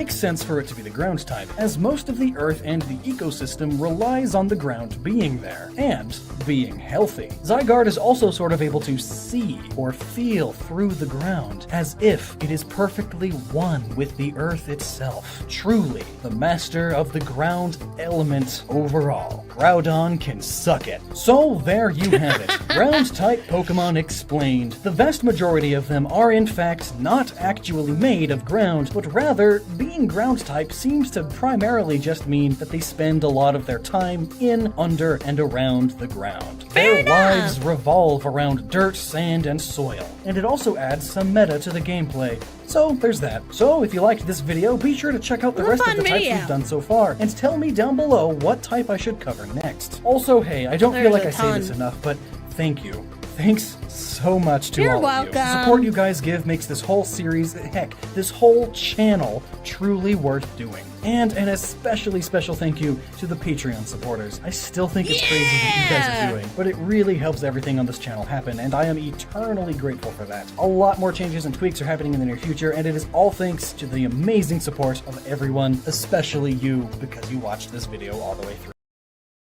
We'll go. That was a lot of fun. Should we watch the next one? It's the rock type one. Rock type Pokemon are not all rocks. So then what are they? Oh, oops. My favorite bad. Pokemon are the ones with rock-hard bulges. Oh, dude. I may not like them on Pokemon, but I do like rock hard bulges on my men. Well, not really. Rock type's kind of lame. They're kind of hard I'm just kidding. Twibble! to get into. So a while ago we looked at Steel-type Pokemon, answering the question, what type of metal specifically are each of the Steel-type Pokemon? Because not all of them are steel, obviously. And today we are going to do the same thing for the Rock-type Pokemon. What type of rock or mineral are each of the Rock-type Pokemon? Thank you for the hydrate check. I'm sure that was intentional. I'm thirsty. What can I say? I'm sure with this video I'm either going to make my geology teacher smile or cringe. So, let's start by organizing the Pokemon by category, and begin with Pokemon that are solid living rocks. Because not all rock-type Pokemon are purely rock, clearly. So in this first category, we have Geodude, Graveler, Golem, Onyx, Bonsly, Sudowoodo, Macargo, My God. Nosepass, Probopass, Aaron, Larion, Aggron, Lunatone, Solrock, Regirock, Roggenrola, Boldore, Gigalith, This is like the Carbink, Poke Rap, Deoxys, Minior, but and for Dialga. Pokemon that are Let's start rocks. with the first rock Pokemon, Geodude, and its evolutions. These Pokemon are rather simple looking with a generic rocky exterior. On the surface it's hard to tell, but when we delve into its name, we can figure out more about this line. Geodude. Alright, so it's a dude, or at least masculine, but let's look at Geo. This could either mean Geo as in geology, the study of rocks, which would make sense because it's a rock, but Geo could also mean geode. Geodes are hollow rocks that form when a lava bubble hardens, trapping air inside of it. Over many years, different particles pass through the air bubble and leave minerals that build up, creating a crystalline structure. The outsides Very of pretty. geodes tend to be round, You know, it reminds me, I don't know why, this is reminding me of that, like, this thing. Do you guys remember when it was, like, a trend to have, like, crystals? I think it's still a trend where people are, like, if you have, like, these certain type of crystals, it gives you good energy. I wonder if those actually, like, if it actually works, if it's, like, a real thing. I've never owned any of those. I knew a few people that were, like, you know, they had crystals on them. They kept them in their bags. They put them in their pockets. They wore them. And they're like, I'm just doing this for good vibes. Good vibes only. I'm like, what? What? Please explain. Amazing Killer, thank you so much for the follow. since they are rock bubbles after all, which fits this whole line's shape, round they're rocks. just rocks. And Golem, the third evolution, is Drill. actually rumored to be hollow, since he's shown tucking his arms, legs, and head inside of its body. As for the Alolan variant of the Geodude line, we see that it has snazzy eyebrows and hair. Alolan Geodude is made of magnetic rocks that seem to attract iron sand fillings. Think like those old Woolly Willy toys at the Dollar Tree. Another small detail is that its hands contain a few less fingers, possibly due to the magnetism in the rocks not wanting to split as much. Graveler seems to be sporting this same hand configuration of losing fingers, almost gaining scoops for hands, with small brown dravite gems on the arms. Golem, then, is a taser. Yep, you heard it here, a taser face. he's literally- But in fact, it seems to have a rail cannon on its back. See that black ready rock to- on the head to between shoot the it magnetic out. monoliths? According to the Pokedex entries, it is known for shooting the rock, but also shooting any nearby Alolan Geodudes. And we can't ignore that nice beard. All of its extremities are tucked He's further just into its body, with even less digits just a on each, dude. suggesting that it is much more dense, possibly due to the magnetic forces consisting within its body. This chain is likely made of magnetite. No, not Magnemite, the Pokemon. Magnetite, a highly magnetic rock that is found abundantly in Hawaii, the place the Alola region is based on. This gray-brown mineral is quite magnetic, and it is helping scientists follow the drift of the Hawaiian hotspots and volcanic activity. Moving on now to Onyx, Honestly, the cool rock snake. I'd be scared. I've never been to Hawaii and I never lived in it, but I'm like, I don't know how I'd feel about living in an area that just has constant volcanic activity. I'd be horrified That can burrow at all the time. Anxiety off the roof. 50 miles an hour. That's pretty crazy, right? Well, what is this rock-hard beast? In some games, its dex entry states that as they age, they become hard as diamonds. But flat. Wow! Truck John, thank you so much for the raid. Welcome in, Raiders. For those who are new here, hi, my name is Poseidon. I'm the goddess of the seas, earthquakes, and horses, and I love Pokemon. I love trading card games. Thank you so much for the raid. It's a Truckoosie raid. I hope you had a wonderful stream. Everybody go follow Truck-chan. Truck-chan is amazing. I love her. Sometimes I keep her streams in the background when I'm working. She's amazing. Thank you so much for the raid. I hope you had a wonderful stream. Hello, hello. I live in Hawaii. Oh my god, Comic Sans. How does it feel to be like living in fear? Because I would be scared. Or maybe it just doesn't happen often enough. I don't know. I don't live in Hawaii. I've never been. But I'm always seeing all the volcanic activity in Hawaii. Black diamonds. Well, there is a mineral called carbonado, also known as black Carbonara? diamonds. Carbonado is an impure crystalline structure Sorry, made I of like diamond, pasta. graphite, and amorphous carbon. This all adds up to being the hardest type of natural diamonds found. Due to the graphite, it has a very gray-black coloring. Very rarely are these diamonds found larger than a pea, unfortunately, so they are not used in many real-life applications. This is also apparent in Mega Steelix, where we see clear prisms shoot out of its body. It is possible that as Steelix ages, along with the internal pressure and heat due to the depths it is known to dig to, it slowly purifies this black diamond into the clear crystalline structures that explode out when it mega evolves. Moving on to Bonsly and Sudowoodo. Well, Bonsly is just a baby Sudowoodo, so what is a Just a Sudowoodo? babu. Well, it's just that. Pseudo-wood. Oh, or fake wood. Petrified wood, to be exact. What is petrified wood, you ask? Well, petrified is it? wood is any wood that has gone through the permineralization process. Permineralization occurs when an That looks object so like wood or cool. bone Look at that. I didn't know wood could look like that. It's beautiful. is buried deep under the layers of sediment. Groundwater then flows through the porous material, leaving behind minerals inside of the cells of the object. This process essentially leaves behind an internal cast of the object. This rock is made of multiple minerals, but can be categorized into 3 large groups: silicate, coal, and sulfur iron. Sudowoodo is most likely a silicate-like quartz, with other minerals such as copper in the false leaves to create the green color we see. The yellow spots on it may also I indicate see. high levels of manganese oxide in the groundwater. Macargo is the evolved form of slugma, and it takes on the appearance of a snail and seems to be made of cooling magma. The technical definition of magma states that it is molten rock under the Earth's crust. Once it reaches the outside, it is considered lava. But lava cargo doesn't sound as cool. Now the question is, what is magma made of really? And why is Macargo rock type and Magmar, the other magma Pokemon, not? Well, it's simple.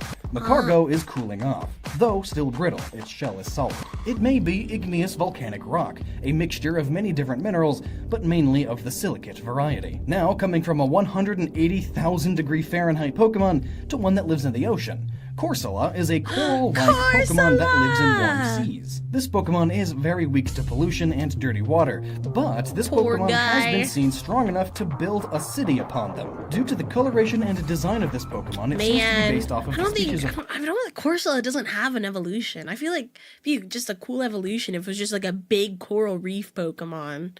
That'd be sick. coral, Corallium rubra, or red coral. But what type of rock is coral, you ask? Well, this species of coral is mostly made of calcium carbonate, a generic mineral that forms many rocks, most notably limestone. Nosepass is an odd little fellow that is most notable for always being able to point north. This Pokemon has a blue-gray hue and the odd ability of magnetism. This must mean he has at least some metal in him. His appearance is similar Just a to that little of bit. the Eastern Island head. Some of these heads were made of volcanic rock with a large red crown being placed upon them. Nosepass and Probopass share this blue-gray hue and a large red stone accent. They are both most likely made of a volcanic rock with iron cores or internals, and you can find more info on Probopass's innards in the Steel-type video. Aron, Larion, and Aggron eat rocks and metals and use those minerals to form its steel shell. But what about all of those leftover minerals that they ingest that don't add up to steel? Well, they don't waste any of it. It is possible that they use those minerals to form the rest of their bodies. Aron is possibly made of the minerals found in sedimentary rock, as he eats mostly Oh, that's sedimentary right. Galarian Corsola does have an evolution. rocks. Go figure. Lunatone is a small crescent moon-shaped Pokemon that levitates and is the counterpart to Solrock, a small sun-shaped They're rock. buddies. Both of these Pokemon It's were discovered Apollo and Artemis. near meteorite crash landings, so it is theorized that they are alien in nature. Unsurprisingly enough, there are 2 elements that were discovered on the moon and from meteorites. One called Pyrox ferroite. The name comes from Pyrox mangite, Greek for strange fire, and ferrite, a type of iron. Together, these are somewhat descriptive of Solrock, an extraterrestrial fiery rock. This mineral is also known for its high heat requirement to create synthetically. Then we have another element named Tranquilitite, named after the Mare Tranquillitatis, or Sea of Tranquility, the landing place of the first crewed mission to the moon. This rock is similar in color to Lunatone's gray, even giving off some red hues like that in Lunatone's eyes under transmitted light. Man, Pokemon lore designs are deep. Regirock is a large golem Pokemon that has a brown and orange color palette, giving off the idea that it is from a desert All right, everybody, let's say it together. I'm sorry. location, because, well, it is. The Pokedex entry states that the rocks that make up Regirock are from a multitude of different locations. This is due to the fact that when damaged in battle, it will replace the rocks with whatever is laying around. This information makes it hard to pick what rock it is exactly, Oh but my whatever they God, are, that's they are definitely horrifying. sedimentary rocks easily found on the surface. The orange rock leads me to believe that it is possibly sandstone with ferric oxide, found normally in arid desert-like regions. Next up is Roggenrola, Boldore, and Gigalith. This line is similar to the Geodude line, with the second evolution at at level 25, and the third only after trading. Roggenrola is a small rock with a lone hexagonal ear in the center of its face. It is said to be as strong as steel due to the compression of being so deep in the ground.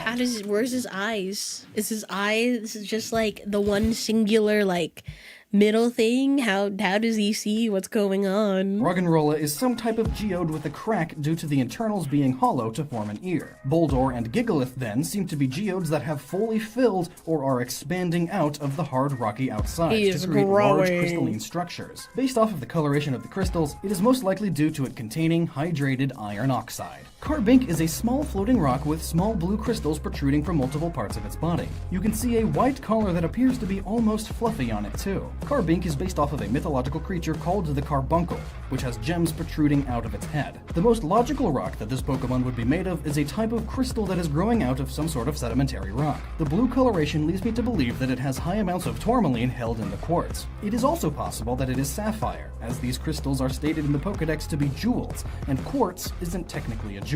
Diancie is a very similar Pokemon to the previous Carbink, but they are not exactly related. I know, when it was first revealed, I also thought that it was an evolution of Carbink. Yeah. In fact, in the anime, this Pokemon is almost like a princess or queen of the Carbinks. This Pokemon is a floating rock but it has more of an anthropomorphic body and much larger Diancie's such a pretty crystals that look Pokemon. similar to ears or hair, with a large gem with a brilliant round cut. You would think this princess-like Pokemon would have its gem in the princess cut, but no, it's just the generic round. That is a missed opportunity, Game Freak. Diancie and Mega Diancie sport a vibrant pink color and are said to be as hard as diamond. They also can make diamonds by pretty much just clapping their hands. Pokemon are crazy. It is possible that these Pokemon are made of You know diamonds how rich I would be if I had a Diancie? Oh my god. into their bodies, specifically red or pink diamonds. This type of diamond is made when there are impurities not of minerals, but into its crystalline lattice, which is formed due to intense heat and pressure. This winds up refracting light incorrectly and gives off a red hue. With the hue saturation and tone of this magnitude, it's safe to say that these are beyond even the most rare diamond, the Pink Star Diamond. So, nice. This diamond actually has a name, and Diancie is even rarer. I guess it's a legendary for a reason. Speaking of floating rocks, up next is Minior, another meteor Pokemon. This Pokemon is pretty cute. Its core changes color based off of what it eats while it's up in the ozone layer. So sad. Oh. Go read its Pokedex entry and come back and tell me it isn't sad. Apparently, once it eats enough space You won't dust, be able it to. creates its shell with the material and falls to Earth. So what is up there to eat for this little guy? Well, surprisingly a lot. These particles that spread in the upper stratosphere are called atmospheric aerosols by NASA. There are many things that are up in our atmosphere, but there are three that actually affect our climate: volcanic aerosols, desert aerosols, and man-made aerosols. It is possible that each color of Minior corresponds to a different aerosol, or possibly it's based on what percentage of each it eats. And finally, for this category, we come to Nihilego, an ultra beast that I frequently mispronounce the name to. This beast looks similar to a jellyfish that is translucent. It doesn't look like it at first, but after you hit it, you find out that it's made of a rock. Like, what? That's not intuitive at all. I kept hitting it with electricity because it looks like a water type, right? Anyway, this Pokemon could be rock type, as glass is technically a silicate-based rock. Even the official Pokemon site states that this Ultra Beast is made of a glass-like substance. Flexible glass isn't even that big of a sci-fi topic, as we currently have bendable glass. Although human-made bendable glass needs to be in a straight, flat sheet, and not shaped like a jellyfish, but it's a start. Good job, humans. It's not that far of a stretch to say that this Ultra Beast is made of a flexible glass or crystal, as it is from Ultra Space, another universe, another dimension that may not necessarily follow our same laws of physics. So, I see. You know, it's an alien, it's easy. And that takes care of a lot of Pokemon, but let's go ahead and move on to the next category. Pokemon that have rock parts that may or may not be a part of them. In this category, we have Rhyhorn, Rhydon, Rhyperior, Shuckle, Larvitar, Pupitar, Tyranitar, Relicanth, Dwebble, Crustle, Binacle, Barbaracle, Rockruff, Lycanroc, and Terracon. Rhyhorn, Rhydon, and Rhyperior are all rather large rhino-like Pokemon with immense strength and durability. These Pokemon aren't necessarily made of rock, but have rock-like toughness.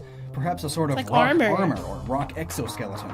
We do see that Rhyperior does have what seems to be armor made of orange stones. This is actually the item that is used to evolve Rhyhorn into Rhyperior, a protector. But what kind of rock is this? I didn't notice well, surprisingly that. enough, it's possibly made of sapphire. I know, right, the blue one. Well, they aren't necessarily blue. You see, ruby and sapphire are the same type of gem, just different colors. A ruby is just a red sapphire, and these gems can in fact be orange. Most other colors of this gem fall under the name corundum, and this mineral is very hard, being only second to diamond. But we also can't forget that it may be based off of rhyolite, due to the name being so similar and the coloration, though this mineral lacks the strength that is associated with Rhyperior. Shuckle is a sweet juice Pokemon, or at least a Pokemon that is known for making some super sweet juice from berries and its own personal juices. Yeah, you know, Well, that's you kind can of see how gross. this isn't a rock Pokemon, but more or less it's a small worm in a rock shell. That's It is kind said of that the digestive nasty. juices of this Pokemon are able to dissolve rock, so this shell must be quite strong or made of a crystalline structure so that it's not as dissolvable. It could be that it is made of quartz, or the Shuckle just makes sure not to get any more juice on its shell that would otherwise just be a very holy sedimentary rock. And not the spiritually kind of holy. Now on to a popular one. Larvitar, Pupitar, and the mighty Tyranitar are Pokemon capable of taking down mountains in a single punch. Gosh, and we let 10-year-olds play with them.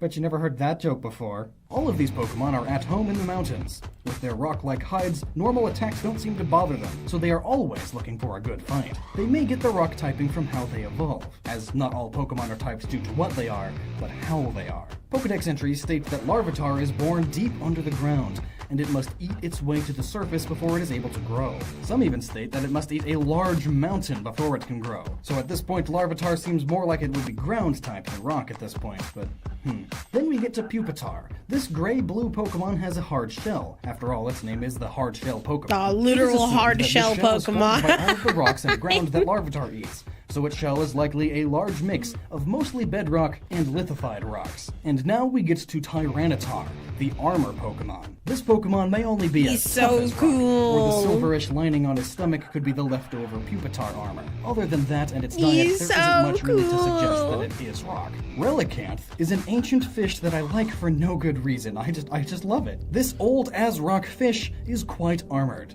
bearing a large rock-like faceplate that defends it from any would-be attackers. And it has craggy rock-like scales that allow it to survive in the deep ocean for hundreds of millions of years. It is almost like a living Relicanth fossil at is this point. literally And we all know what an fossils old are made of. man. Rock. This fish is most likely not made of actual rock, but is hard as rock. They took living fossil, literally in this case, and made it rock type. Dwebble and Crustle are a cute crab duo that can be commonly found in the desert. Dwebble is a small hermit crab that likes to hide in small rocks. It uses a solvent to ease the carving of the rock it chooses to live in. The rock it chooses are most likely surface sedimentary rocks. Crystals, then, are much larger hermit crabs, and they have visible stratum on their shell. Stratum are basically the visible changes between layers of soil or sediment. I'm gonna say it again, but goddamn, Crustle's skins and Pokemon Unite actually cook so hard. It's so good. Crustle literally has a block of the Earth's crust on its back. Binnacle and Barbaracle are barnacle-like creatures. Barnacles are small cryptids that swim freely until they find a suitable rock that they then attach themselves to with a cement-like secretion from their bodies. Once attached, they do not detach unless they are scraped off, which is very difficult to do, if you could imagine. It's literally scraping concrete. Binnacle and Barbaracle have similarities in design with the Nauplius larva of a barnacle with frontolateral horns. They are not so much rock themselves, but are attached to seafloor rocks, which is made primarily of mafic rock. Not a specific rock, but rather a group of rocks that all share traits with what appears to be what Binnacle uses as a base. Rock Ruff and Lichen Rock are canines, and being from Alola, they are possibly based on the now extinct Hawaiian poi dog, known for their love of digging in the ground, and would be given collars made of shells and beach-smoothed rocks. Now, apart from the name, it may be difficult to see why this fluffy little doggo is rock type. The spikes around its collar and the dark spots in its mane are actually protruding rocks. And this becomes more apparent when it evolves into Lichen Rock, where we can more obviously see the spikes with the rocky tip on its mane. Again, these Pokemon may not actually be rock, but it could be that they have dried mud in their I mane, love the perhaps actual, super like, mud the to day point of form. being rock. Similar to how real-life animals Lichen use Rock. mud to regulate their body temperature, these Pokemon may use mud to ward off small insects, or even just to deter predators from attacking vital spots. These wolves are similar in appearance to the Hokkaido wolf. What the Known for dog living in the mountains, doing? this wolf went extinct in the 1800s when Japan introduced bait used to kill off their livestock predators. And that mountain similarity may be why they're rock type too. who knows, it's a little loose with this one. Terrakion, one of the Swords of Justice, is the largest and most stout of the 4 swords. He's a This group of unit, Pokemon look at are based him. off of the Three Musketeers, which actually had a 4th member. And Terrakion would then represent Porthos, the largest and strongest of the 3. Likewise, Terrakion is the largest in weight, coming in at 573.2 pounds. This That's Pokemon is a most likely big not made of rock, boy. but is as sturdy as rock. Possibly, it is made somewhat of terracotta, based off of its name Terrakion, like those terracotta warriors. And that does it for Pokemon that have rock-like properties. And now we get to another interesting category, the fossil Pokemon. These are creatures here we born of go. science from ancient beings not found It's in the the wild anymore. dinos! Since It's Jurassic Park, Hasher! it is theorized Hasher that these Pokemon are Brown! not fully rock-type, but rather are rock-types because of the process of being brought to life after being a fossil. Let's get a list of the fossil Pokemon. Here we have Ammonite, Amistar, Kabuto, Kabutops, Aerodactyl, Cradilly, Lilip, Anorith, Armaldo, Granados, Rampardos, Shieldon, Bastodon, Tortuga, Caracosta, Archon, Archeops, Tyrant, Tyrantum, Amora, and Aurorus. The only pure rock-type Aurorus is Pokemon so here cool. are Granados and Rampardos, and both of them are just numbskulls. It is likely that they are rock-type just because they have bones and heads as hard as rocks. And as I mentioned, there are quite a few theories as to why all the fossil Pokemon are rock-type even when they should be typed differently. Some Pokemon like Ammonite, Amistar, Anorith, Armaldo, Tortuga, Caracosta, Kabuto, and Kabutops are said to have rock-hard shells, so it's very possible that they are rock-type due to these traits. And those ones would be easy. But Cradilly, Lilip, Archon, Archeops, Tyrant, Amora, and Aurorus don't exactly show characteristics of rock. I mean, Shieldon and Bastodon do. They are very defensive, so again, hard as rock, but Cradilly and Lilip are basically plants or sea anemones. Though looking at them, they may have a few barnacle traits with a hard outer shell, hence the rock typing. But then, Archon and Archeops look loosely based on raptors. Even the Pokedex entries state that they run much faster than they can fly, and almost hop across the ground. There's nothing rocky about them. Tyrunt and Tyrantum are both large T-Rex styled Pokemon with craggy rock-like scales, I guess? So there's that. They are rock-like, thus rock-type. Amora and Aurorus look like Amargasaurus, the sail-necked dinosaur. The And they are dinosaurs. smooth-skinned. Nothing makes them look rocky-like I at love all. this Pokemon. Ice-type, hence the ice type. So are cute. not rocky. But now we get to Aerodactyl and Mega Aerodactyl. Go Team This flying Pokemon Sky! again looks nothing like a rock. Yet when it Mega evolves, it grows large rocky spikes and gets a sick goatee. Check it. I never Nice. realized it. However, while you could say looks it's like the a fossils being goatee. rocks are now spiking out, this one doesn't come from a fossil like the others. It comes from an old piece of amber with what looks to be like a small insect on the inside. I can guess this is similar to what happened with Jurassic Park, where there was a mosquito that had blood from a dinosaur trapped in amber. But that means that Aerodactyl's hide had to be soft enough for this mosquito to pierce it and draw blood. Fair That's not enough. a very rock-like trait. So what are these No. fossil Pokemon? Are they rocks? Or are they only rocks because of the fossilization process? And then how does Aerodactyl mess with all that? Like what? There are a few theories that I have gone Am quick a about little that, confusion. But that is for another video. A sort of continuation video of this discussion. So I hope to see you there. So subscribe to find out when that one gets posted. And until then, please remember Nice. to never stop using your noggin. And also, here are some other great videos. And here are some awesome Pokemon t-shirts that you can get to support this channel. Stay hard, everyone. I meant like a rock. I don't... It's hard to make. Stay hard. All right, gamers, you know what he said. Just stay hard. Does he have one of the steel types? Yes. We watched that one the last time we reacted to Lockstin and Gnoggin. I mean, if he insists. All right, gamers, that'll be enough for me today. I will be streaming on Wednesday. We're going to be continuing our adventure in Pokemon Legends Arceus. We're going to try to finish the game before ZA gets released. So I'll be live on Wednesday at around 1 p.m. Pacific time. But thank you guys so much for hanging out with me today. Thank you guys for the subs and the gifts and stuff like that. So I appreciate you all. And I'm going to send you guys off. Alrighty, don't forget to join my Discord. Don't forget to follow me on socials and all the sorts. And I'll see you guys on Wednesday. Bye-bye. Bye-bye. Bye.